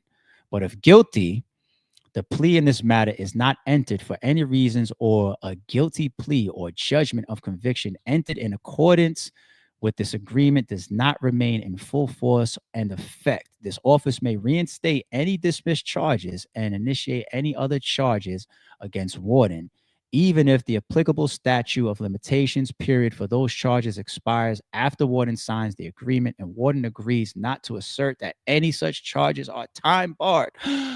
I just learned something new right there too. If you do something that is time barred for 3 years, and you happen to get arrested fucking 2 years and 9 months in, and then your plea agreement comes at the 3-year mark, and now you think I'm at the 3-year period of, you know, something being time barred, you know, it's statute of limitations kicked in. I didn't take the agreement, but it's past 3 years, so I'm good. No, they still get you. We could be in year 4, still in court. You didn't sign that shit. You're not going to fall under the comfort or the savior, that 3-year time bar for that particular law. I just learned that. Interesting. Okay. Sentencing, the violation, the count 1 information. So that's the RICO shit, carries a maximum sentence of 20 years and 250,000, or twice gross the amount of any pecuniary gain that any persons derived from the offense. 3, twice the gross amount of any pecuniary loss sustained by any victims of the offense. 20 he was facing for the RICO shit. Let's move along. The violation of count 2 of the information in which Warden agrees to plead guilty carries a statutory maximum prison sentence of 15 years. He's looking down 35 already. Okay. And a statutory maximum, there goes the money shit. Okay. The prison sentence that's it. Just those 2. Nothing nothing of a drug count. There's been a lot of confusion, even me getting a little bit more clarity on the difference between the counts and the overt acts. Okay? The overt acts establishing RICO, and then the actual counts, your charges of what you can possibly either plead out to, blow trial over. That first one, RICO, carrying up to 20, and that second one carrying up to how much? 15 for his gun charge. Okay? No drug shit. No drug shit. And his own gun charge, by the way. Okay? His own shit. The sentence to be imposed upon warden is within sole discretion, et cetera, et cetera. We know that. So he's facing 35, takes the plea agreement. He gets the sentence in. We're going to see what he actually was given at the end of that. So I think that was the last part that we've seen. Okay, we're starting to get into forfeitures. I don't need that anymore. Okay, what's next? Is this his sentencing? And then I'm done with him, and then we go to Surf. The judgment of his criminal case. Hold on, let me see something, y'all. It is. All right, this is the last one for warden. Last but not least, his sentencing. All right. So it's laid out here again, those two that we just saw. The racketeering conspiracy, as well as the importing / manufacturing fire, like manufacturing, like what's that, switchy work? Jesus, but gun shit, all right? The fuck? As pronounced on June 25th, 2024, the defendant is sentenced as provided in pages 2 through 7 of this judgment. The sentence is imposed pursuant to the Sentencing Reform Act in 1984. It is ordered that the defendant must pay the United States a special assessment of $200 for counts 1 and 2, which shall be due immediately. Said special assessment shall be made payable by the clerk. It is further ordered that the defendant must notify the United States Attorney for this district within 30 days of any change of name, residence, or mailing address until all fines, restitution, costs, and special assessments imposed by this judgment are fully paid. If ordered to pay restitution, the defendant must notify the court and the United States Attorney of any materials change in economic circumstances. Signed the 25th day of June. Imprisonment, here you go. The defendant is hereby committed to the custody of the United States Bureau of Prisons to the imprisonment for the term of 84 months on each counts 1 and 2 to be served concurrently. All right, so they even put them together for him. He had to run his shit consecutive. As far as the 2 counts that he got, that he took the plea for. The defendant will remain in custody pending service of sentencing. Where's my calculator? My son could have did this in a split second. I can't. 84. I feel kind of stupid doing this on stream, which I'm so sorry. 84 divided by 12. 7 years. 7 years. Okay. There you have it. Imprisonment. There you have it. That was his deal. Okay. He's got the supervised release shit after that, and seeing drug programs, and probably got to check in gambling restrictions, gang criminal associations. Young Thug can't do this no more. All that type of shit. Okay. But there you have it for warden. I don't know what else you would think that we're missing here for warden. Let's go to Surf. Surf is going to feel shorter as far as the read, I think. Bear with me, y'all. I got y'all, though. I got y'all. I'm telling you, when I did that Surf one, I mean, not Surf one, you one, Jesus Christ. It's a lot to read. You know what I'm saying? But the devil be in the detail, B. And if you want to try to be accurate, you have to read this shit. You just have to. It is what it is.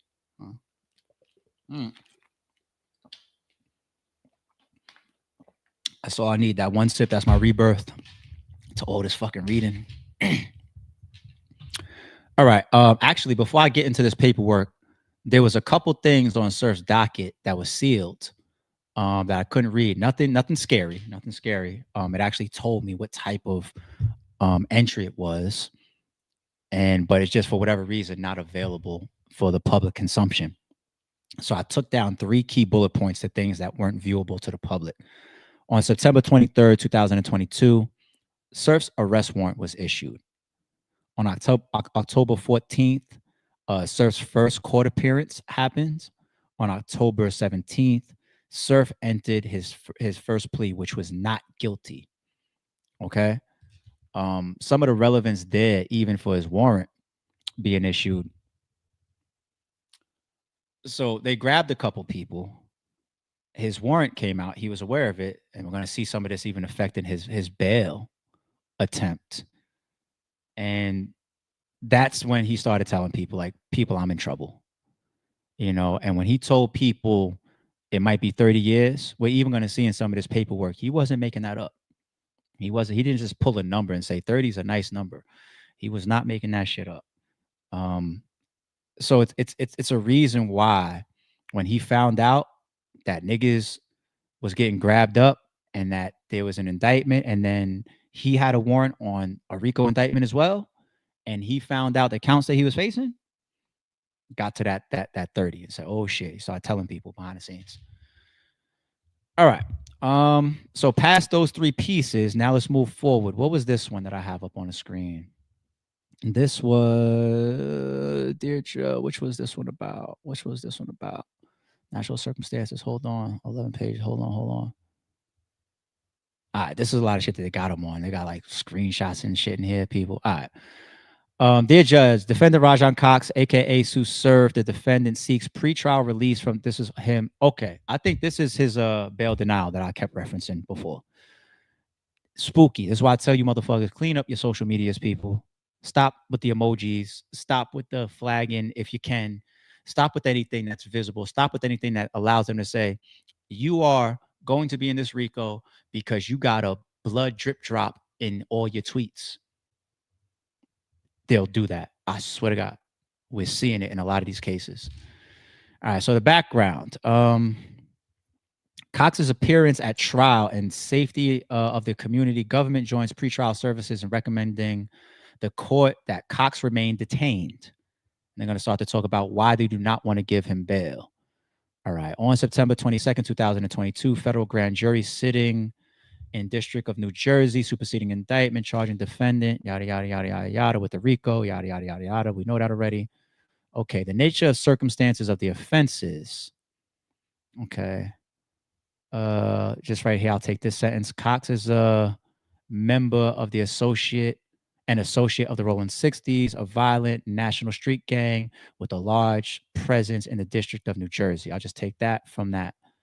Now let's get into the examples of their using when they denied them.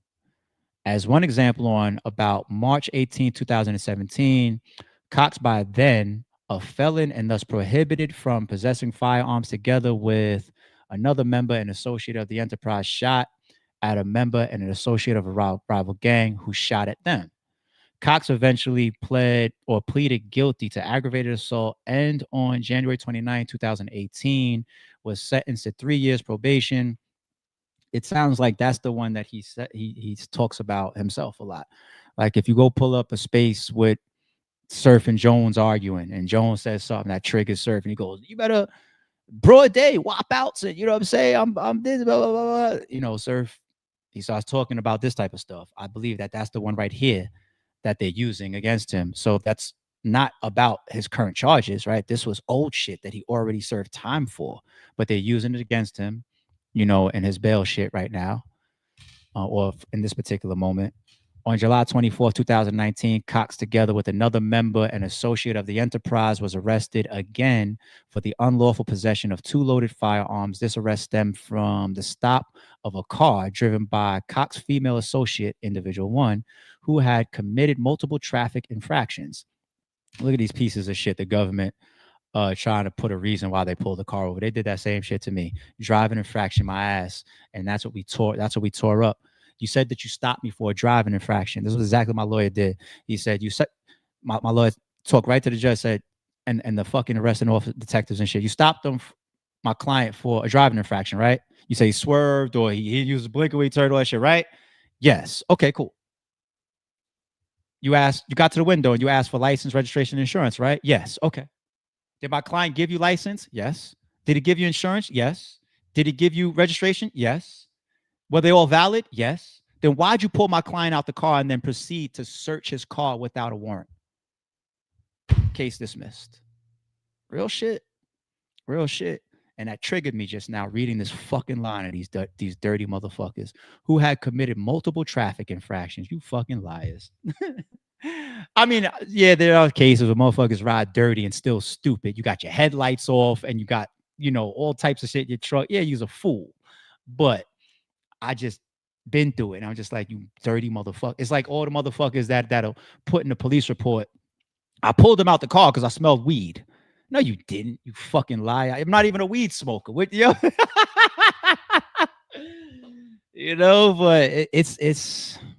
is what it is. Okay. It is what it is. Anyway, loaded 9mm firearm and a loaded .40 caliber firearm as described in count 3 of the superseding indictment from the glove box of the car. All 3 people were arrested. The charges against Cox were eventually dismissed, and individual 1 took responsibility for the loaded weapons. Don't that sound familiar, Tate? However, the instant investigation revealed that those firearms were Cox's.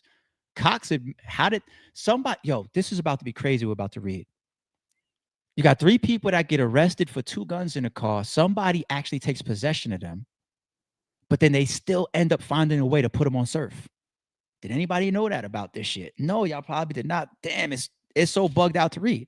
However, in the instant investigation revealed that those loaded firearms were Cox's. Cox admitted the weapons belonged to him during a conversation that took place on Instagram. Now imagine me, Rosenberg Raw, and Bros. They both in the back seat because they both my little niggas. So nobody's even sitting in the passenger. I gotta keep it a little entertaining for y'all. It's a long read, my bad. I'm driving. Frozen Bros is sitting in the back. I don't even let them sit in the passenger. Nobody sit in the passenger seat. It's sitting in the back. We get pulled over.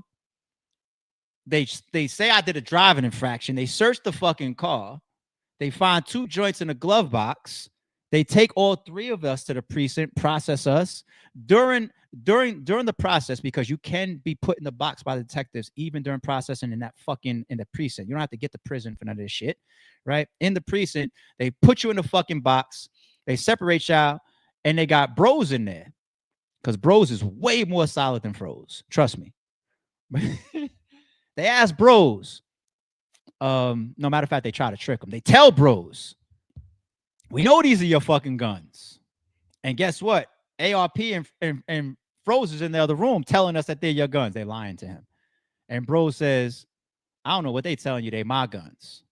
He claims them. But then here I am on a fucking DM with Rosenberg saying they're my guns. And Bros can't even claim this shit. It's like, that's insane. I've never seen that one before. Somebody not be able to claim they shit or claim what they want to claim because of it getting unraveled with an Instagram post or an Instagram DM. That's crazy. This looks like it's after somebody makes bail, maybe. Wait, Surf, yo hoe ass out? And then the answer, my whole ass is out. During the Instagram group chat, Cox touted the skill of his lawyer, explaining, I've never told on a soul my body or my baby can drop dead right now. The man is a fucking shark. A shark, talking about a lawyer. He beat my attempted murder in 2017. My strap charge from May.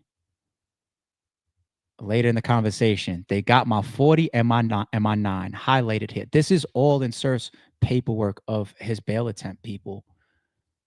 Now, these DMs, they'll deny your bail with this shit, the RICO shit. They did. It's right here. And even for that, they'll deny your man to be able to claim the shit because y'all already felons, but the person that's trying to claim it, he got a clean ass jacket. The person that you say is the designated claimer of whatever. If we riding like this, you here for a reason. If we get pulled over, you clean, don't worry, I got you. You're gonna make bail, blah, blah, blah. You never even fucking harmed the fly before. You don't got not even a misdemeanor on your jacket. And you can't even do it because of Instagram DMs. A lot of lessons for us to learn, people. Social media shit is scary. All right, so that's one reason they laid out. Another one, look, they highlighted here. They said shit like losing friends. This is the way they're trying to prove that they were actually his guns in the car. All right. Thus, Cox is not merely bragging on social media about guns. Rather, during a conversation related to his recent release from custody, Cox admitted that the guns had been confiscated by pursuant. A 40 caliber and a 9 firearm were his. All right. To be sure, Cox now claims that he has come a long way from his criminal past. This is him trying to make bail here. And has made significant efforts to be a positive influence on his community. But the investigation has demonstrated that Cox remains closely affiliated to the enterprise, yada, yada, yada. This is all bail denial stuff. So even one of the guns up here, let me read this last piece over here. Driving through East Orange, New Jersey, threatening a man on the street by displaying a firearm loaded with an extended magazine and yelling, in sum and substance, I'm going to kill you when I catch you on 6-0 Crip. I still shot of this event included below. And they have a picture of this somehow.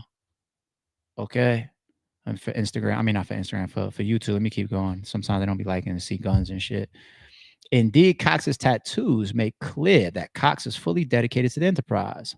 They use his Instagram posts, and they even use his caption that says, once you change, you can't change back. And his 6-0 on his back. They use against him. Significantly, the caption associated with the photo reads, once you change, I just read that.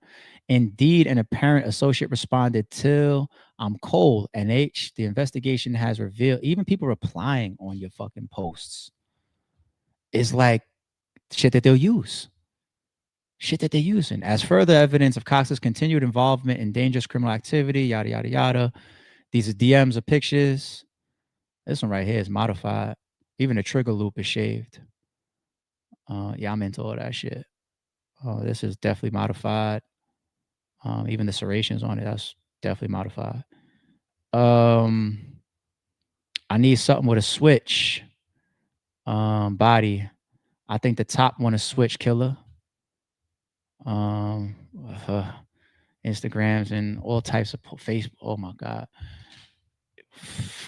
All right. Cox's history and characteristics.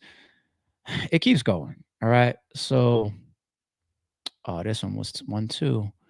Further, Cox purported manager, Qua, posted to Instagram and spoke with at least one reporter about these charges. For example, on or about October 4, 2022, Bellamy apparently told a reporter that Cox is definitely not on the run, but is preparing to deal with the federal law enforcement matter and making plans to take care of his family and his business associates, apparently also alleging that Cox does not know the severity of the situation yet, but is preparing for the worst and praying for the best. Bellamy recently posted the following to his Instagram story, which is a posting that is made to Instagram and is only available for a short period of time. But they screenshotted it. This photograph appears to depict Bellamy as well as Warden, who is known by the moniker Killer, by stating, "Hey, Killer, we got you too, Sheik. You too, Sheik. They can't snatch us all."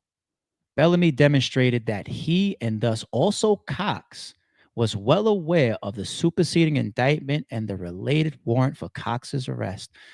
How people, when I started this intro, I was dead serious about how much we got to stop this everything on Instagram. And I'm saying we, like I'm into shit. I ain't into nothing. But yo, I'm telling y'all, just imagine, just people, hold on. People, that shit right there annoys the fuck out of me. And I want all my youngins, it's my job to tell y'all, stop this shit. Stop this social media shit. Imagine finding out at your bail hearing that your man or your manager or your homie that's posting support for you in some way helped you get denied bail. Don't worry, we got you. That's like saying, all right, he knew he had a warrant. Why didn't he come turn himself in? You know what I'm saying? I can't give him bail because I think he might do the race, right? Because I'm proving through this really supportive post right here that they knew about the indictment, yet they were still in the wind. I'm just saying, we're law-abiding government side of things. We expect you to know that you broke the law and come to us. We don't expect you to be on a run. Just like look what they did to Diddy. Diddy went the other route. Diddy tried to pre-comply by having his ass in New York walking around waiting for his arrest, thinking that if I show that I'm being this accessible and this compliant, that I'm going to make bail. And you know what they said? Not only did they constitute him still as a danger, but they said, you get no brownie points for doing the right thing. You're supposed to be here if you know you got an indictment coming or an arrest coming. I said, oh shit. They screenshot and they look how they even put the extras on it. Posted to the story because it's meant to disappear. Sometimes people just don't want shit that's going to stay permanently on their wall. But look at what they put. Look at what they proposed to the court. They put on a story to hide. There's literally people that's going to watch this stream, still got their emojis, still got their hashtags, still got they banging and they saying shit on camera. They saying shit in these posts or whatever. The only thing that'll save you is if you and your peoples is never into shit and you ain't doing shit. Then go bang all you fucking want. Then I mean, y'all niggas ain't really, I ain't gonna say I ain't active, but yeah, that's true. Then you're not active. And that's okay. You could be a gangster, not active, right? But other than that, you're getting these interviews and explaining why you are what you are and why you do what you do and how you got put on and all this type of shit. Screenshot, save, emoji, Instagram profile. Good job. Thank you. It's insane. They're showing us how they play. They're showing us. Yeah, let me get off the bail. But anyway, the relevance of that date as well is even at a point where Tsu Surf is still fighting. Okay. Oh man. We're getting there. We're marching it down. March 23. The amended scheduling order. This is when I saw the 10th person for the first time. 1, 2, 3, 4, 5, 6, 7, 8, 9. I never saw this name before. Najee Johnson. But anyway, I think I brought this one up because of this. Yes. Okay. The counts, the defendants, and the offenses. Okay. Count 1. I think this is very big to pay attention to, people. This is what shows, once again, you could be on a RICO, but fighting your own individual counts. That's very, very important. Okay. Count 1, which has always been, even when we went over the fucking Warden shit an hour ago, the RICO, and it says all above captioned defendants collectively are the defendants for that. Count 1, the RICO, all 10 of you. Okay. Count 2, possession of a firearm by a convicted felon, Franklin by himself. Count 3, Rajon Cox, possession of a firearm, ammunition by a convicted felon, Surf by himself. Count 3. We saw this when we read that full 51-page indictment 2 days ago, people. He's still on his own there. I personally think that is big. That's up for different interpretations. I think that that's big. Okay? It's always been, and we saw for Warden, he had his one, like everybody else, the RICO shit. And Surf has his shit, and Warden has his own gun charge as well. As a matter of fact, nobody here is of sharing. You see, the Terry's here, the Edmonds here. It's all individualized. Count 1 all the way through 13. Okay. That was the biggest piece of this. I could leave this one alone. All right, let's move on. We got, which one was this? This was this his plea? Yes. Okay. Date. April 2023. Okay. Nature of proceedings, plea to superseding indictment, defendants consent to proceed via Zoom video conference placed on the record, order but to be signed, defendant sworn, defendant plead guilty to counts 1 and 3. That's what he pled out to, of the superseding indictment. 1 and 3. That's Surf. Okay. This was him. All right. At his appearance for that. Now go to the next one. It keeps lining up to my first stream. United States of America versus Rajon Cox. Application for permission to enter a plea of guilty. Him accepting his plea once again. His full name, English, check boxes. Conspired to commit racketeering and possession of firearms. Still lining up in the indictment. It's still lining up. Okay, waiver the indictment. The guilty plea from the indictment, not a complaint, not information. The actual indictment. Okay, indictment. Okay. Plea agreement. I hereby declare and have not been forced, coerced, or threatened in any manner by any person to plead guilty to the charges, nor have I been told that if I refuse to plead guilty, everybody knows that's a formality. There has been a plea agreement entered into between me and the United States, and the district attorney. This was the district attorney's name here. The plea agreement does not exist in written form. Plea to counts 1 and 3 with guideline stipulations. Okay. Counts 1 and 3. And the indictment still lined up. Still lined up. All right. We got 2 more and then a closer that's gonna ruffle a couple feathers. Okay. Plea agreement with Rajon Cox. This letter is set forth in plea agreement between your client, Surf, if accepted by April 7, 2023. If not accepted, y'all, the same thing we went over with Warden. Okay. Count 1, the RICO. Count 3, July 24th, 2019, Cox knowingly that he had previously been convicted of a crime punishable by imprisonment for a term exceeding 1 year, did knowingly possess and affecting interstate commerce a Beretta PX4 Storm 40 caliber handgun bearing serial number PY blah blah blah blah blah blah, loaded with 9 rounds of 40 caliber ammunition, and Taurus Brazil blah blah blah 9mm firearm bearing serial blah blah blah blah blah. The gun shit. If Cox enters a guilty plea and is sentenced on these charges and otherwise fully complies with the agreement, this office will not initiate any further criminal. Mind you, no drug shit. No drug shit in his plea. Okay? Charges against acts versus counts. Difference. We'll get there. Charges against Cox for conspiring to violating the racketeer, influenced, and corrupt organization, the RICO. Okay, but if a guilty plea in this matter, reason guilty, blah, blah, blah, blah, blah, blah. Okay, sentencing.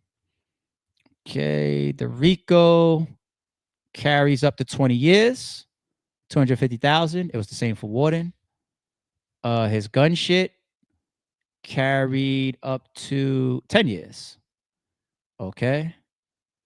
And the prison sentence on counts 1 and 3 may run consecutively to each other and to any prison sentence Cox is serving or is ordered to serve. Okay.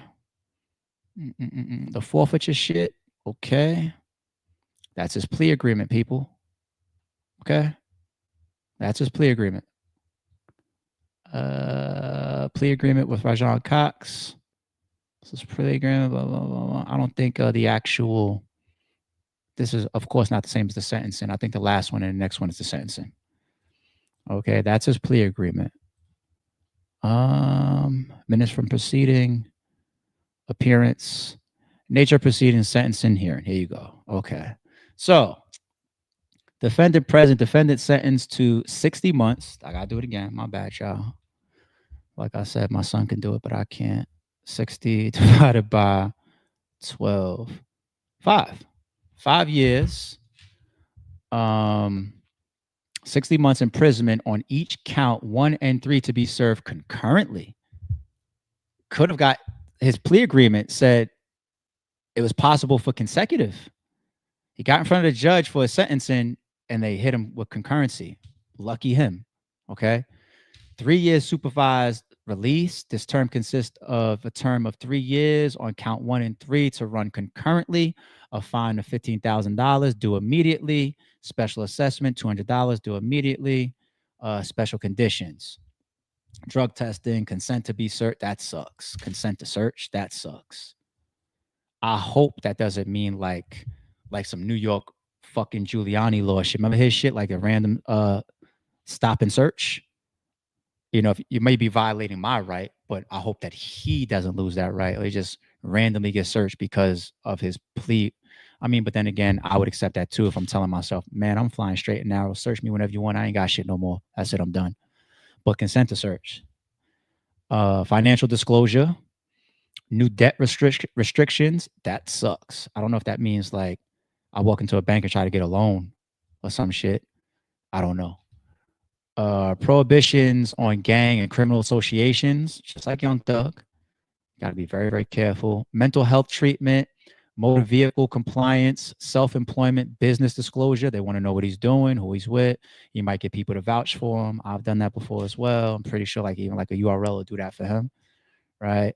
Supporting dependents, internal revenue services cooperation. Everybody should be paying their taxes regardless. Okay, that's the 60 months right there, and the 3 years of supervised release. Okay. Before I get to this comparison, the overt act and the count shit. Fuck. We 2 hours in. Y'all okay? Y'all with me? I'm tired. Y'all with me? All right. Now, the thing about Google, ChatGPT, AI engines, they're powerful. They will answer anything that is already fed to the internet, pretty much. If it's out there, it can correlate it in at light speed. The engines of AI, man, it's something miraculous. We think that the internet did something to society. Wait until you see the true impact continue to roll out of AI.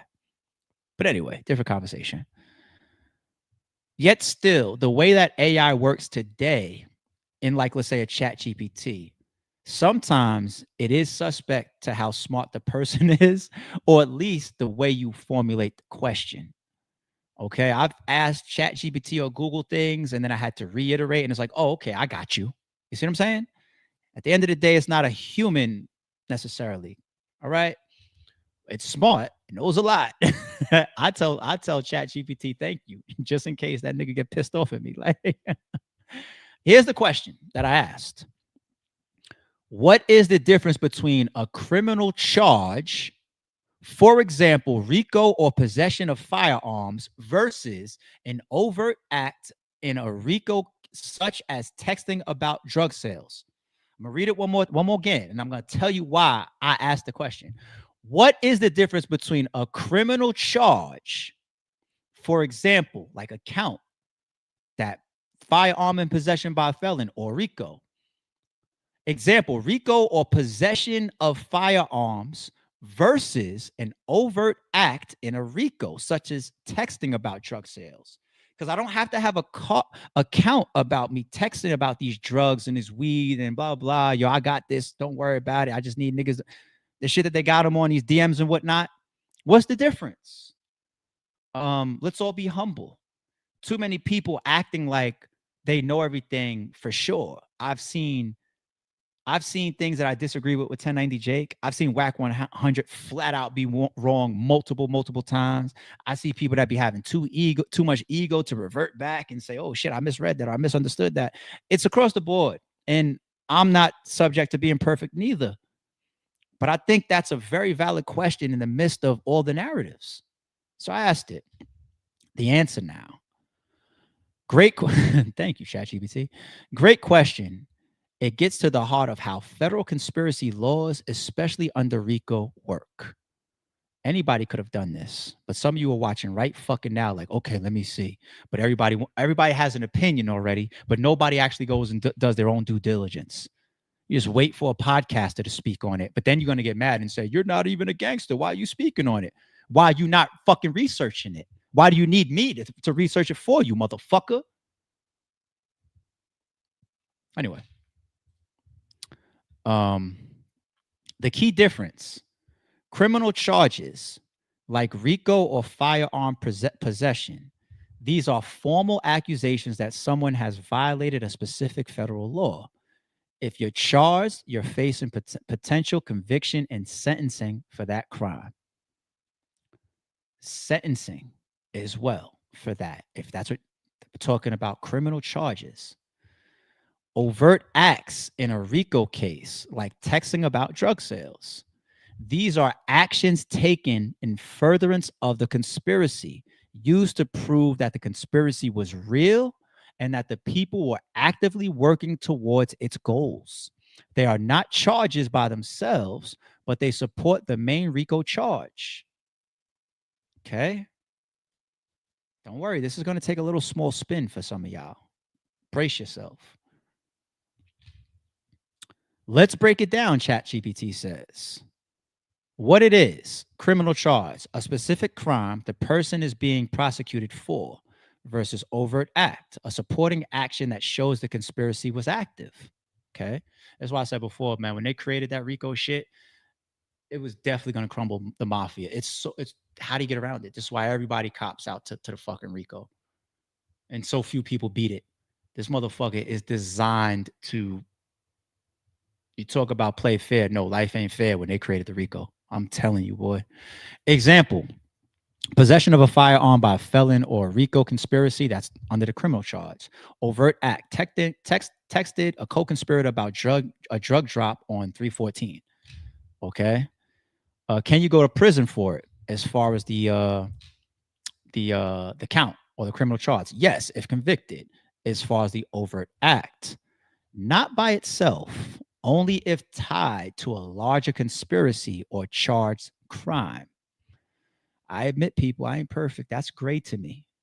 I'm not sure how to interpret that, because I can say only if tied to a larger conspiracy. Well, the larger conspiracy is obviously the RICO, or tied to it, or charged crime. Well, in Surf's case, it's not a charged crime as far as the shit that Warden got hit with when you talk about the gun, but they're all under the RICO. So that's left up to interpretation for people. And I think I got an answer for it that's going to make a lot of sense for y'all by the time we get to the end of this. But I don't want to play perfect on that. Okay. DW, help me out.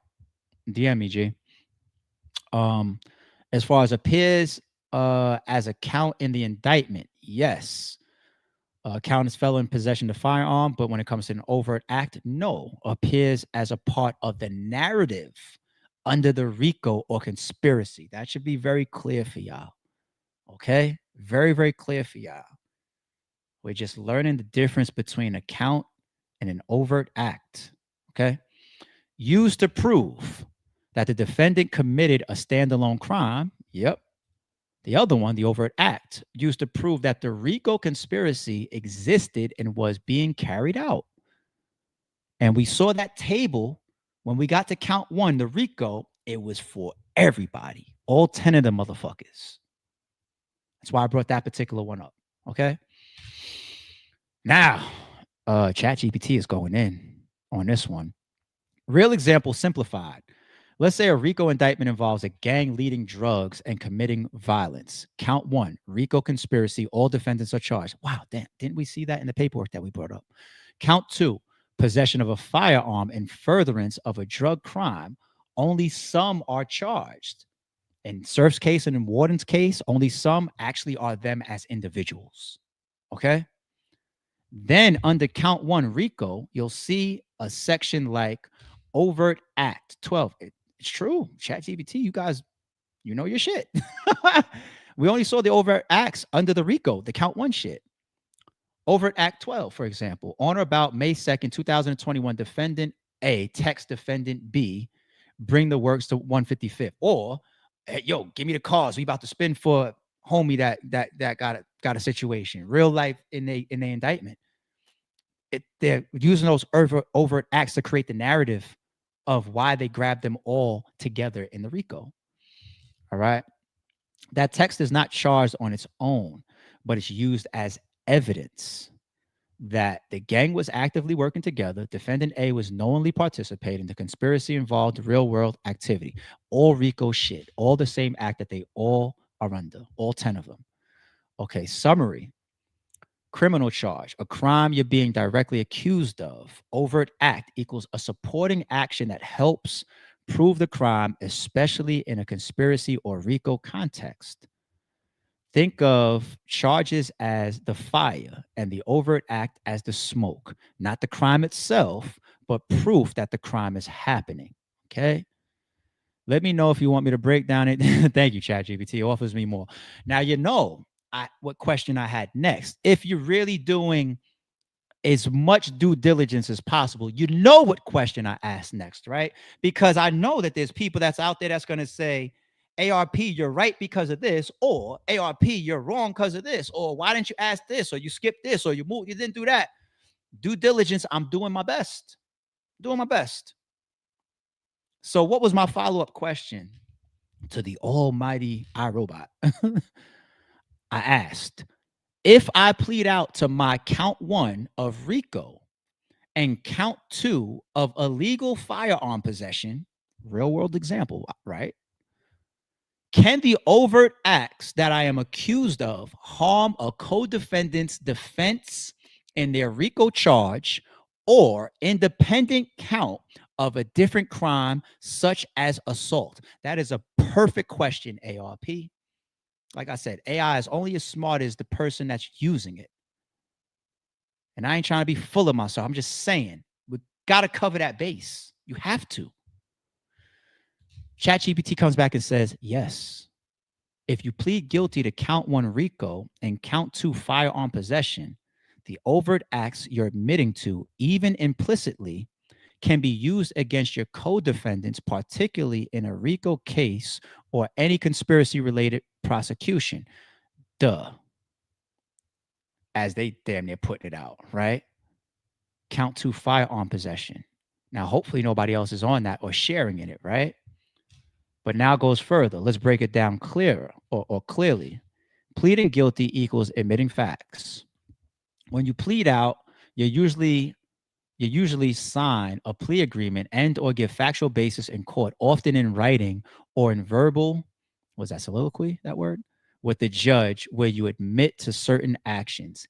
Even if the overt acts aren't charged as separate crimes, which they were not, your admissions confirm that the enterprise existed, prove certain acts were committed in furtherance of that enterprise, show you're a knowing participation or participant. 2, can this affect co-defendants? Yes, in several ways. Co-conspirators' liability. In a RICO or conspiracy case, any act done by one member in furtherance, that's under the RICO stuff, the overt acts, in furtherance of the conspiracy can be used against other members, even if they didn't do it themselves. So if you plead guilty to count 1 RICO conspiracy and your plea acculates or whatever, allocates, did they mispronounce? I don't know, whatever that is, to say texting someone to arrange a drug delivery or helping with transportation for a shooting, which is what the government put as overt acts, for example, under their RICO, then that can be used to tie the conspiracy together for your co-defendants. B, your statements could come in at trial under rules of evidence. Federal Rule Evidence 801D2E, statements made by a co-conspirator during the furtherance of the conspiracy are not hearsay and can be admissible. Not hearsay. So even if you don't testify, certain things you said during the conspiracy might still be admissible against others. If you do cooperate or testify, your entire plea and statements can be used to strengthen the government's case against others. Overt acts might connect you to someone else's count. Overt acts versus count is something we've been separating this whole time. But overt acts might connect you to someone else's count, it says. Even if your co-defendant is charged with assault and you weren't charged with that act, if the government can show your actions helped enable that assault, for example, drove someone to the scene, supplied the weapon, helped cover it up, or the RICO conspiracy actions are part of the same pattern, then your overt acts, even admitted in your own plea, may indirectly support their prosecution. Important. What if you're trying not to harm others? If in hopefully any co-defendant's case, right? If you're trying to take a plea without affecting co-defendants, you can. 1, negotiate a non-cooperating plea. I didn't see whether it was non or cooperating, either one, when we pulled up the pleas, either one. So I don't know. A non-cooperating plea. Your lawyer can try to craft a plea deal that limits what you admit to and avoids naming others. I didn't see any names in Surf or Warner's paperwork, to be honest, right? Sometimes the government will agree not to use your plea against co-defendants if you don't testify. Back to that first one, I think that is important. Because even when we saw the actual court minutes of the reading of, do you admit to and being involved in rolling 60s, yada, yada, yada, yada, yes, ma'am, right? And then when they got to co-conspirator, that's not a name, right? There's multiple co-conspirators all over the place. So I don't know. I can't beat that dead horse right there. Avoid, what is that word, people? Allocuting, whatever. To group actions. The court still needs a factual basis for the plea, but your lawyer can often tailor it to your individual conduct. However, you can't always control how prosecutors use your plea or public court records, especially if overt acts are clearly laid out. Okay. Summary. Yes, your plea and associated overt acts can be used to hurt a co-defendant's defense, especially in a RICO or conspiracy-based case. The government can use your admissions to link the conspiracy, prove acts occurred, and show shared intent. You may have some control over how much is said, but not full control once it's on record. And ask me if I want more. Okay, big screen. Hey, shout out to all you gangsters and street niggas and ex-felons and cons that didn't say 10% of this shit on today's stream. I'm the law-abiding, tax-paying citizen. I didn't hear 5% of this detail or description from none of you motherfuckers. Like, when I listen to whack shit, it's contradicted in what we just read. But anyway, this is why you have to do your own due diligence. Because even all the shit that I pulled up off of both of those dockets from Warden and Surfs that I deem relevant, because I only pulled up like 6 entries or 7 entries per Warden and Surf, but their dockets probably have at least 20 entries each. So that's what I thought was relevant. The plea, the sentencing, the bail denial, the warrant, the charging, you know what I'm saying? Like I deem that stuff relevant to prove all the way towards the end goal of what we read right there, right? Somebody else could feel different. Do you want my conclusion now? My conclusion is, when we look at the paperwork that I went through for both of those two guys, it does a lot of clearing of Surf being good. Okay? It does. The actual breakdown that we read, though, as far as can an overt act hurt your co-defendants? We read what we read for the last 10 minutes. That last like 10-minute piece. We read what we read. So what I say about that piece that we read, I say the paperwork means to me, Surf, you're good. You only, though, continue to remain good on 2 ifs. Number 1, if your plea didn't hurt somebody else from fighting the RICO if they chose to. It's very important when we see everybody on that RICO, but everybody else with their own individual accounts, because when we heard some of the internet buzz and we're talking about the drug running, the overt act that he yes ma'am to and everything, but he doesn't have that as a count. And I read the indictment. I said, hold on, his shit is a gun or 2 guns. Like, hold on. It's not It's clear until you really, really do the due diligence. It's not simple until you do the fucking due diligence. The fucking lawyers and the judge call it a complex case. You gotta read. No, none of us are right until you do all of this. And even still, I may not be 100% wrong. I'm a real nigga that can say that. It's complex. It is. And he is getting some of the battle rap discretion from me right now. As far as like, yo, just make it easy. Like, I don't want to make it easy because when I said, let me pay attention to this shit. Y'all already all on my channel, all these fucking views reading this shit. Let me try to give it. Anyway, let me close out what I was saying.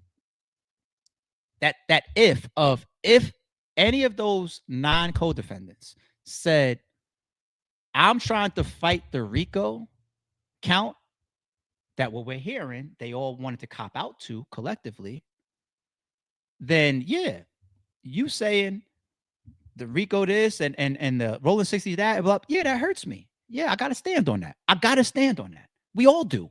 Everybody. Or else you're being fake. You have to stand on that. That's like night and day. Okay? If I argued that to somebody the other night that gave me like the bank robbery shit. If I'm being stubborn because they got us bareface on footage and in fucking DNA evidence and all that type of shit, and I want to fight because I know a L is at stake for me. I'm a 2-time felon, and I'm caught doing bank robbery before and all that type of shit. I'm fighting, and you go in there and say, listen, nah, I'm copping out, but you hurt me, and I got a problem with you then, right?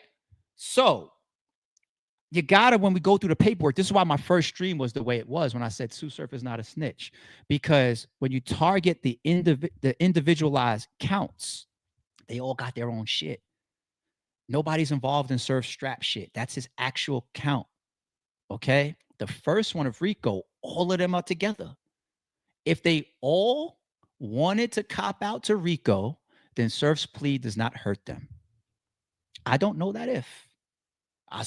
We saw the DM come out allegedly from the guy Stamps. He's saying, nah, we good. I'll take that as good then. Because if you have a Cody that comes out, and that leads me to the second one. You really do need a young thug to come out and say, no, the devil is in the detail. The docket doesn't show everything either to keep it 1,000. It doesn't.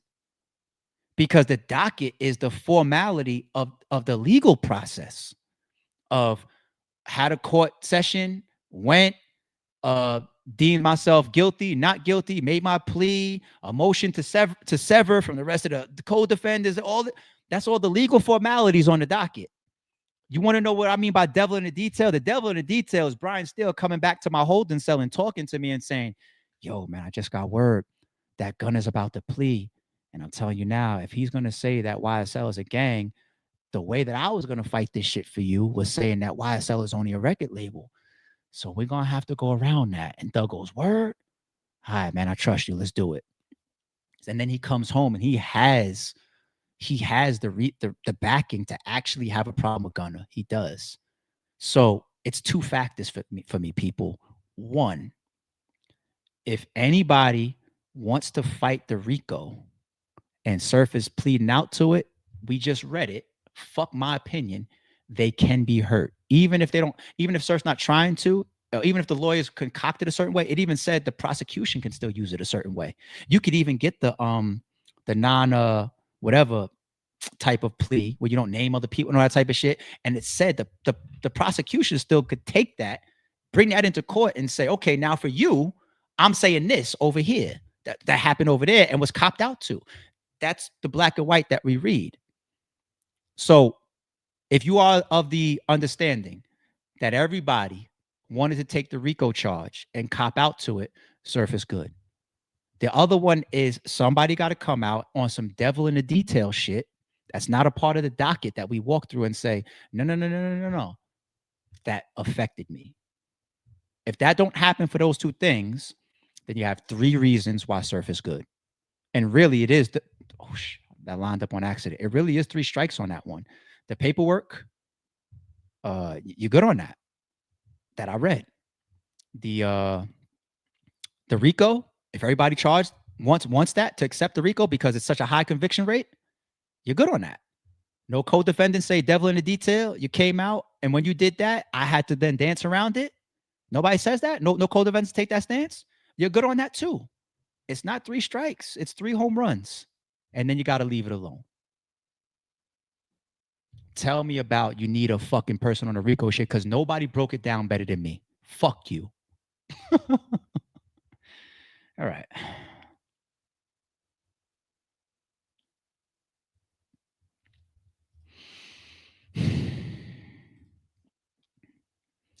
Shout out to them Jersey and New York niggas, especially New York. That was Jay at 842. Shout out to the homie Screw once again. I'm gonna jump in your DM, homie. Shout out to Jay. Since you said no emojis, once again, be careful. Y'all people out there with y'all emojis and the way y'all affiliate yourselves online.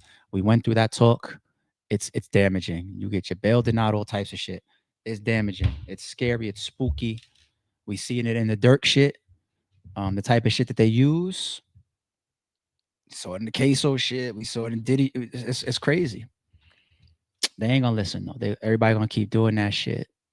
Everybody gonna keep doing that shit. Shout out to Misha. Member says today is a no hating Sunday. Hit that like. Thank you, y'all. I gave y'all the time this morning, boy. Today I got time. I really am the reference king on the low. Content over interest TV says, what felon do you know get caught with a handgun, admit to shooting at someone, and get the time Surf got? I'll wait. That's between him and his lawyer. You know what I'm saying? I don't got no paper. I see what you're insinuating. That's one thing that we're just doing too much. I'll do this for anybody. Me and Surf ain't fucking friends. Like we associates from battle rap and battle rap ops that tear at each other when we get chances. Like, you know, like I'm not protecting no fuckers. I don't got reason to protect no Surf. You know what I'm saying? I'm just trying to be a real nigga in this shit, a real man in this shit. You know what I'm saying? And I would want the same for me. And unless I see some paperwork on that, you know what I mean? Niggas rapped about that shit before. Sean rapped about it before, and they're gonna continue to rap about it. They're gonna play with it. It's an angle, right? But there is in the paperwork DMs of him bragging about his lawyer, saying my lawyer a shark. You know what I'm saying? So I don't know. I don't got that answer there. ARP Green Team and mods, hit that like. Please hit the like when we get into the weeds like this, man. I really, really work for y'all. I really do. Hit the like, hit a share, hit a what's the other new shit? The hype. Give me a hype on this one. This particular video, what other one did we kill recently? Was it the Dirk one? There was one where like it felt like the whole internet was wrong, and then I went into the weeds for y'all. It might have been the Dirk one last week or 2 weeks ago or something like that. Give me a hype. All right, drop a hype, man. Stop realizing that I really, really put in the work for you motherfuckers, man. Shit, he's here 6 a.m. Monday through Friday. Like, if that ain't work ethic for you motherfuckers, you unappreciative bastards. Like, what more do you want from? You know what I'm saying? Like, shit. We a diamond in the rough, though. I appreciate y'all. Y'all are one of the best chats on YouTube. I remember Don Bean says, peace ARP, and the gang is always green hearted up. Appreciate that, man. I'm wearing a green hat. I got my green beads on. This is all accident. I got my green hat, my green beads. You talk about green heart and gang, and I'm in here being all serious, talking about let's stop these emojis and shit, people. But all jokes aside, they play so dirty. I promise you, we're literally seeing in all these different cases, they would use that. All jokes aside, we're seeing that they would use that. In this particular day on October 19th, 2025, ARP was wearing a green hat. He had 2 green bracelets. They would ignore the part where I explained that my daughter made me this 2 days ago. They would ignore that piece and say, then his members, which we classify as gang members, are dropping green hearts. I'm telling you, if y'all are affiliated with real street shit, I'm gonna get to the point. I'm already at the point. If I see it on social media, I'm not gonna say nothing. Like, y'all live your life. I'm really gonna look at you like he's a fucking idiot. You an idiot at this point. You got shit in your bio. You got shit in your tweets. You got shit in your hashtags. You got shit in your captions on your gram. You're just an idiot. Or you or nothing around you is active, which means that you know you could do all the social media stuff and nobody's ever going to get indicted because nobody's active. But one or the other. Because if you or your peoples you claim is active and you posting that shit, I look at you and say, I got to call a spade a spade. Fucking idiot. We're learning too much about this shit, people.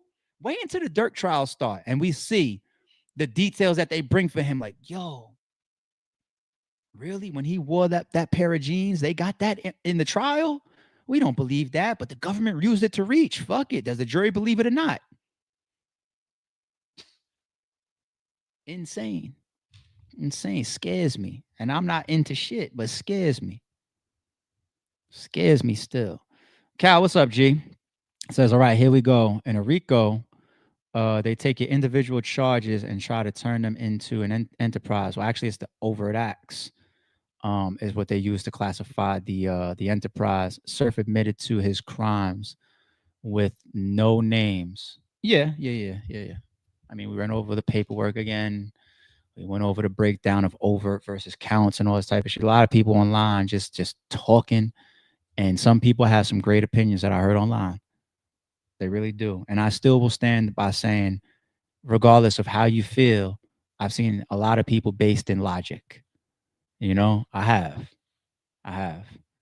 But you got to get into the weeds if you really want to try to find the end zone on some of these things. Sometimes. I don't mind the easy ones. I don't.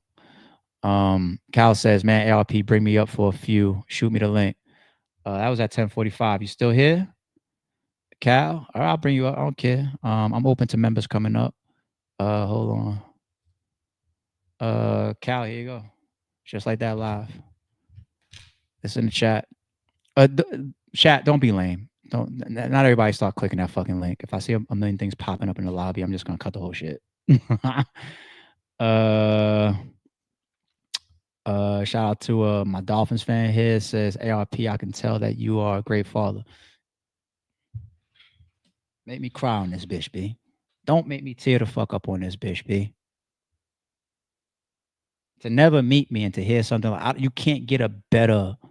Somebody could walk up on me and say, RBE is the greatest thing ever, or your podcast is the best ever. How do you top somebody that never met you saying, I could tell you're a great father? Yo, this is my favorite. It was one of my favorite comments ever.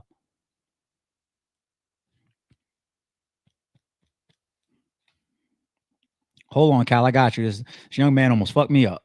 I'm about to cry up here, B. Oh shit! Thank you for that, man. That's one of my favorite.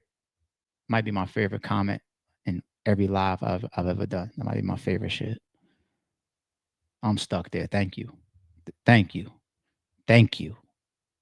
man. And everybody thinks we all think we're Superman. I think I'm the best father in the world, but every father thinks that. But for people to see it and read it on me, like, made me go upstairs and get these little kids and bring them on camera, man. I'll tell you one funny one. It's funny to me. Cal, I got you, my man. My bad. This guy really, really fucked me up. I got you. You really fucked. Matter of fact, I'll bring you up here. You don't gotta sit there in the lobby. Hold on. Stay with me. Yeah. So yesterday I went to a hobby event. My son's a collector. My daughter's trying to get into it. So yesterday I went to. What is that I hear? Appreciate you, Cal. And if you ever saw my son, saw us walking in the airports or some shit, or saw us out and about or whatever, my daughter's beautiful. And my son, 4 to 5 times yesterday, he was mistaken for a girl. My son is like 4 foot at this point. Like, he's got long hair though. He got long braids. When he was a baby, we let his hair flow down to the middle of his back before my heart was broken and we cut it. because a lot of people was mistaking him for a girl when he was a baby. Everybody, oh, she's so pretty, she's so cute, and I never was offended by it. I was always just like, oh, that's okay, that's cool, like this little pretty motherfucker, you know what I'm saying? And then we cut his hair, and I was just like, okay, because I got to a point as a father where I wanted him to come into his boyhood now, and I said, fuck, we're gonna cut it for the first time, so we cut it. Now he's bigger, and he wanted to grow braids. His hair grows real fast. His braids is like on his shoulders now. You know what I'm saying? And like 4 to 5 times yesterday while we was at this hobby show, like there's, oh, your daughter is good, or this daughter, she's a good, she has well manners. And my son don't like it. Like we had the conversation on the drive home. You know what I'm saying? I asked him, I cut the music off in the car. I said, does it bother you? You know? And I had to check him real quick. And he was like, it does bother me. I said, why does it bother you? And he was like, because I'm a boy. I was like, duh, that's obvious, right? Like, I get it. Like, I'm reading into him. And then I went on this whole explanation. I told him, I said, yo, when you get older, you're going to understand how much you're going to be attractive. Like you already are. But for people to mistake you as a girl, even though you have the mannerisms and the features of a boy, obviously, just wait. I thought they was on me when I was young. It's over. It is over. I'm gonna have to be coming up. They're gonna hate on you, all of that. I'm gonna be up there at school fighting every fucking day because my son, people when he got his long braids in, his box braids, and they mistake him for a girl, B. My fucking son. Little pretty motherfucker, B. I told him, I said, yo, you know how fucking lucky you are. You got the sleek bone structure, the Superman chin, double chin, long hair that you could grow easily, good hair. You got the pretty eyes. You don't know how lucky you are. Shit. Anyway, let me get my headphones on. But thank you once again. Shout out to the Dolphins for today. If they're playing today or next week, I forget. Cal, what's up, G? What you got for me? What's happening, homie? How you been, man? I haven't seen you in a minute. Man, obviously, why, man? When you coming back, man? Never. Come on, ARP. We're not doing that, man. We're not doing that. We need you back. Never, I seen you throw that little subliminal card out. What's up with that? I don't know. It was a subliminal until it turned into like 50,000, 60,000 views or some shit. And then everybody, I had to turn off the notifications for that tweet because too many people were under it. I was just like, yo, my Twitter's lighting up for this shit. I'm turning it off. But I think it's a dope card, man. If you can pull it off. Yeah. You want to know what's crazy? It's actually a doable card. It is. It's a doable card. We need you, dog. What's up? It's a doable card. It's a doable card, but leave it there for the mystery or for the hope, I guess. Come on, Pete. We know you're gonna do it. Nah. Full circle, man. Full circle. For sure. We need Ill Will back, man. Got to bring Ill Will back. Ill Will is welcome to the full circle. Damn near anytime I throw one. Ill Will show my off. Favorite battle rapper. So show off. I want to see show off in Calico for real. Hey, we need Remedy Loco back too. I ain't gonna lie, Remedy Loco is fire. Let me tell you something. Loco is to me a superstar, and I needed more time to get him more because you see, I brought him into the Blue Room, got him some good matches. You know, his name was moving up. You know, but he would have gotten to the point of battling all of the greats, if you ask me. You know what I'm saying? Like, I really feel like he has that type of talent. And the times that I've been talking to Loco about full circles, I don't know if he wants this out there. Then again, he might, because I didn't seen him put videos online of him knocking niggas out and shit. So he probably don't care that's out there. Yeah, man. Yeah. So he pulls out the ceiling, man. He's so tall, man. Yeah, but Loco got videos out there, people playing with him and him putting him to sleep and shit. But he didn't got in trouble a couple times behind how he move on niggas. So there's been times I want to do full circles, and he's got certain type of restrictions and situations or whatever, you know. So it's been kind of those where I'll be like, you know, I'm gonna wait until I maybe do a full circle that's closer to him. Other than because I've been doing all my full circles so far in Cali. You know what I'm saying? I'm not saying he can't make it to Cali, but at certain times and whatever he got going on, I don't know under what type of how you know, I'm not the type of nigga You to ain't want to gotta put say you too out much. there. You know what I'm saying? You ain't gotta say too much. Yeah, man. So but no, I want to see Loco in a circle. Loco versus Active is a matchup that's in my mind too. Local versus Active. You know what I'm saying? I love that. We got a chance to do the Murder versus Active. I think that's a dope one that we got done in the full. No, that was Now What, but it was still post-retirement matchup ARP. So still my same type of ambitions towards how I match shit up. But Yeah, full one of circle, my Discord. favorites. When's the last time you talked to O Red about some, something? About a week and a half ago, Red text me. And I was texting. Red is to me one of the best writers in the world. Like I book a lot of people that I'm fans of. Like it is what it is. Like that's why Show Off always got a home. The locals and the ill wills are the big K's, and these guys always got. If I got something going on, like I always want to try to have them involved because I'm such fans of them. You know what I'm saying? And no different with that one. So these niggas be incredible. But yeah, when I really sent that super chat, it was about the whole surf thing. But you pretty much covered what I really was gonna say. You heard me? So So here we go. And I ain't gonna put you out there. Nice outfit. But what is your thoughts on not just today's stream, but overall? Like, where do you stand? Like, how do you feel? I'm glad now that I got just a general opinion just to mix in. Go ahead. So in a RICO, the way this works is if you have like affiliates and they know that you have certain people like around you or whatever, they'll use individual charges to try to make it seem like y'all are a conglomerate to further a gang, like the YSL stuff. Like Woody had his own stuff, Stillwell and Yak Gotti, all them. They all had their own individual charges. They're like, well, why am I getting charged for stuff from 2015 over the Donovan Thomas murder? And y'all trying to bring us all together now and make it seem like, oh, well, we just trying to make YSL this enterprise. So, like, I know you say you don't want to put me out there, but just being a part of that cloth area, I mean, it's like they'll take, let's just say we got RBE. And then let's say we got, I'm not saying you the head honcho. Let's say we got me, Show Off, Rosenberg, Ill Will, whatever. Ill Will does something. Rosenberg does something. You might do something. And they bring us all together, but they all individual charges. So they'll try to make it seem like, all right, you probably know these people are doing things, or like you said, the state lines situation. You know this is going on. We just need you to tell us. But in retrospect, they already know.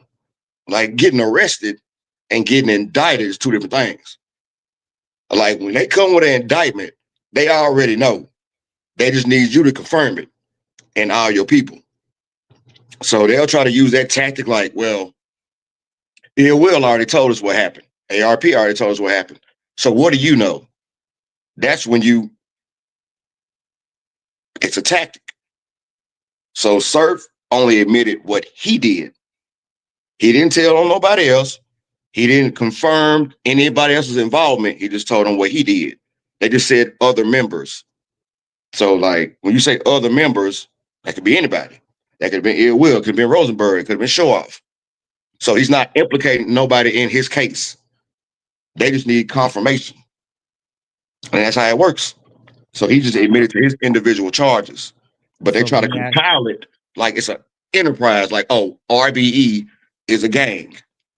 Well, not try to. That's what they do. That's actually what they did with like the RICO. They actually did that.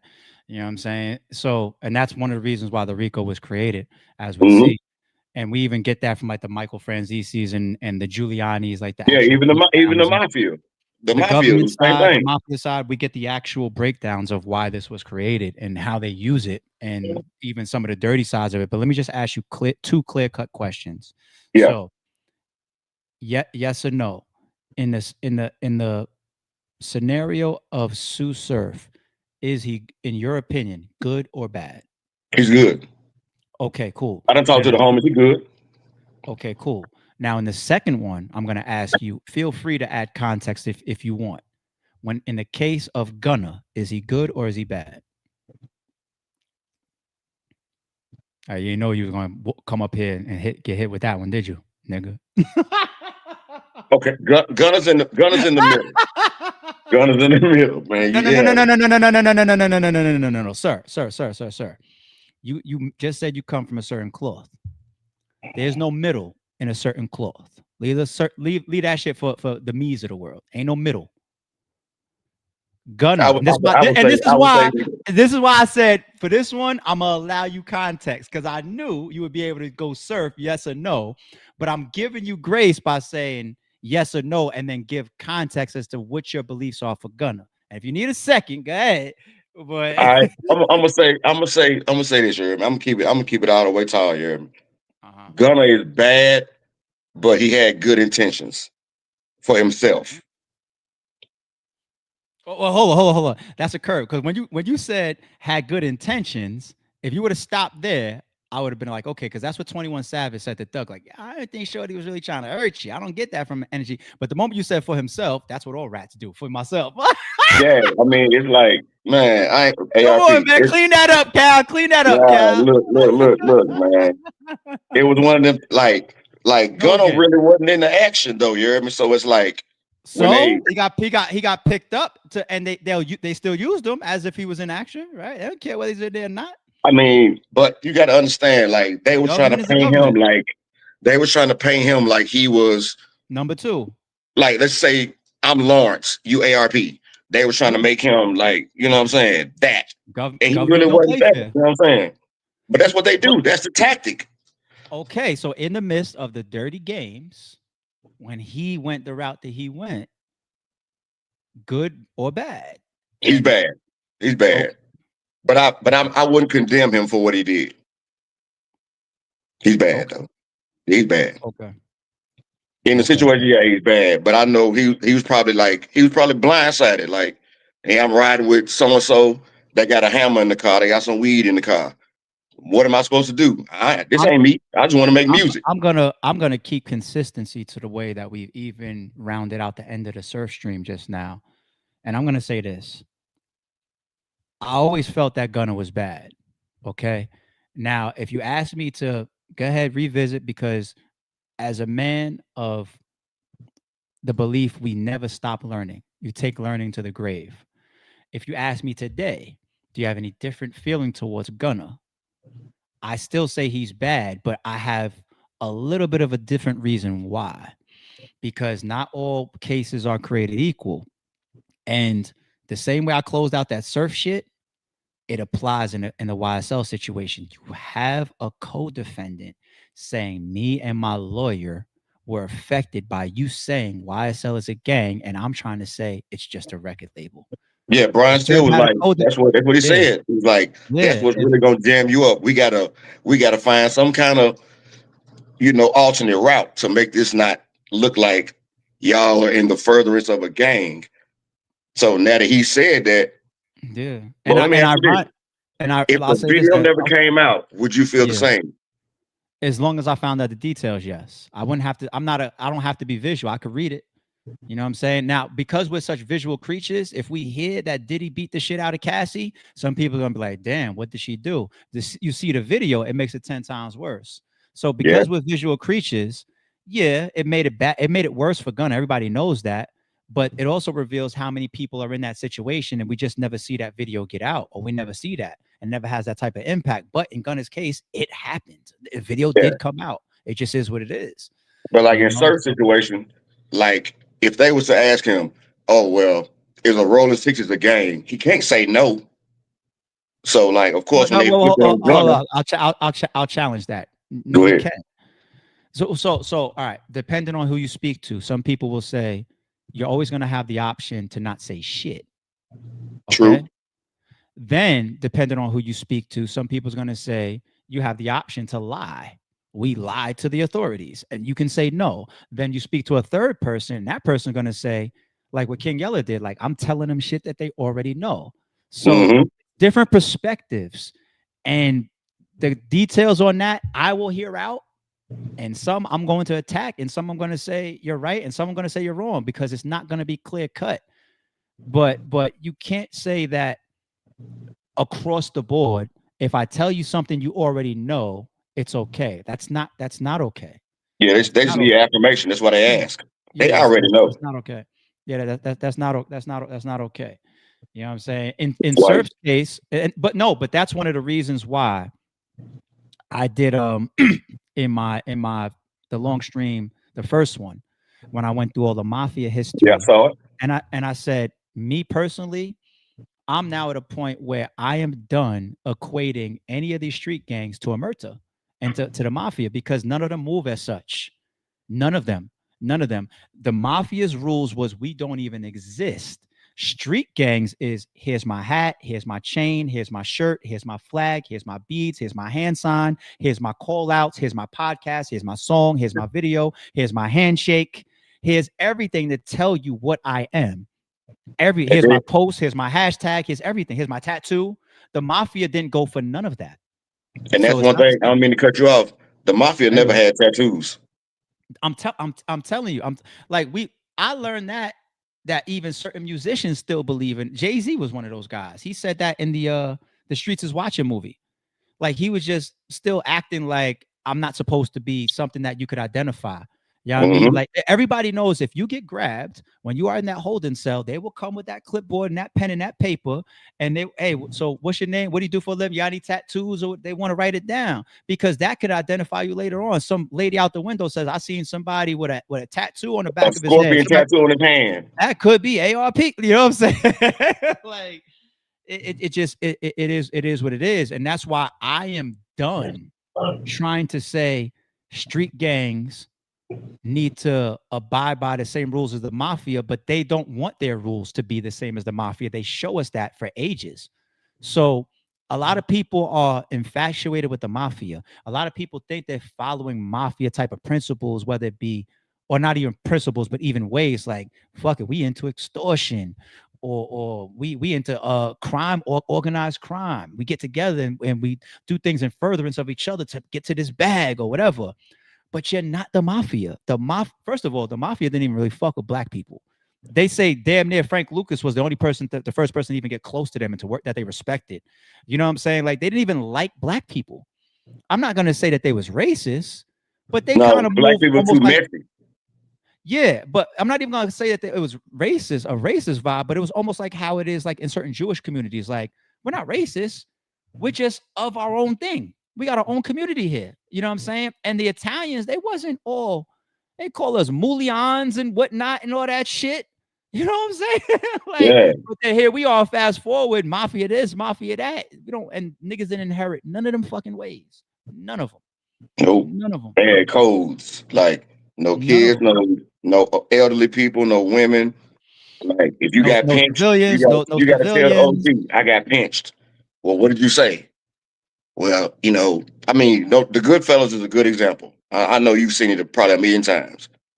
The Goodfellas is even with OG, I can't remember his actor name, but he was like, "Look, you bringing too much heat. You bringing too much heat. You chill out." Hey, I do you one better. When I give the example of like street gangs flagging their bees, their call outs, their interviews, their songs, their videos, everything where they show you what they are, do you realize that there was division in the mafia to the point where niggas was plotting on killing each other and fussing and fighting simply because they thought John Gotti's outfits were too expensive? I wouldn't be surprised. Simply because they thought his suits were too expensive. As a matter of fact, we saw that if you want to go off the real shit with the real John Gotti, we can go movie. That was depicted in Casino. They said you're too loud. Ace, you're too loud. Why you take the show when you should be in the kitchen license so you stay in the casino and keep working? So we do the skim, which was a mafia thing, the Vegas skim and all that type of shit. Like, they hated anything that people could see or hear, anything. So if you're John Gotti, bring heat. Yeah, if you're John Gotti and everybody could tell that that's a tailor-made suit, we don't like that. Like, real shit. The difference is it's night and day. I'm done acting like street gangs is like it's all the same. No, mafia is not the same. Give the Italians their shit. The Mexicans got their shit. The street gangs and us black motherfuckers, we got our shit. And I shouldn't even say our, because I'm not no active gang member or nothing. But I'm just saying it's different. The Asians, they got their shit, and nobody follows the same shit. It just is what it is. Stop watching Goodfellas and think that the Pyru Bloods do the same shit. No. What it is. But all right, homie. Good shit. Thank you for coming up. I haven't had a chance to bring a member up in a long time. It's always good seeing you. Tell the family I said what's up, man. You know what I'm saying? You right here playing the game. Tell I said what's up, man. Yeah, she said, man. Hey. Appreciate y'all, man. Like I haven't got a chance to see y'all in person, of course, but always good to see you, homie. I'm gonna catch you online. All right, brother.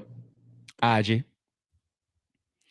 All right, y'all. So great build today, great talk. This is our longest stream in a while. Almost 3 hours. I hope it was worth it for some of y'all. I'm gonna give y'all a couple timestamps in a minute. But let's get to this football Sunday. Please continue to drop comments. Let me know what you agree or disagree with, objectively and respectfully, and I'll hear it out. Tweet me some of your feedback of today's stream, respectfully and objectively, and I'll reply to you on Twitter. Other than that, we on the games today. You know what I'm saying? So enjoy y'all Sunday. I hope I did y'all good service on such a highly discussed topic amongst the battle rap community. But Tsu Surf is also a celebrity. You know what I'm saying? So, and then this all fits up. We've done this before. Just so happens that some of us know him this time. Okay. So shout out to everybody. 6 a.m. tomorrow. We back. Don't confuse silence with work ethic. I'm a boss making decisions, my first fetish. The verse cherished is perfect, that's a reverse blemish. I dropped it, connected the block, learn Tetris. This is the Sorry Street Podcast. Welcome to the house of. And shout out to the members.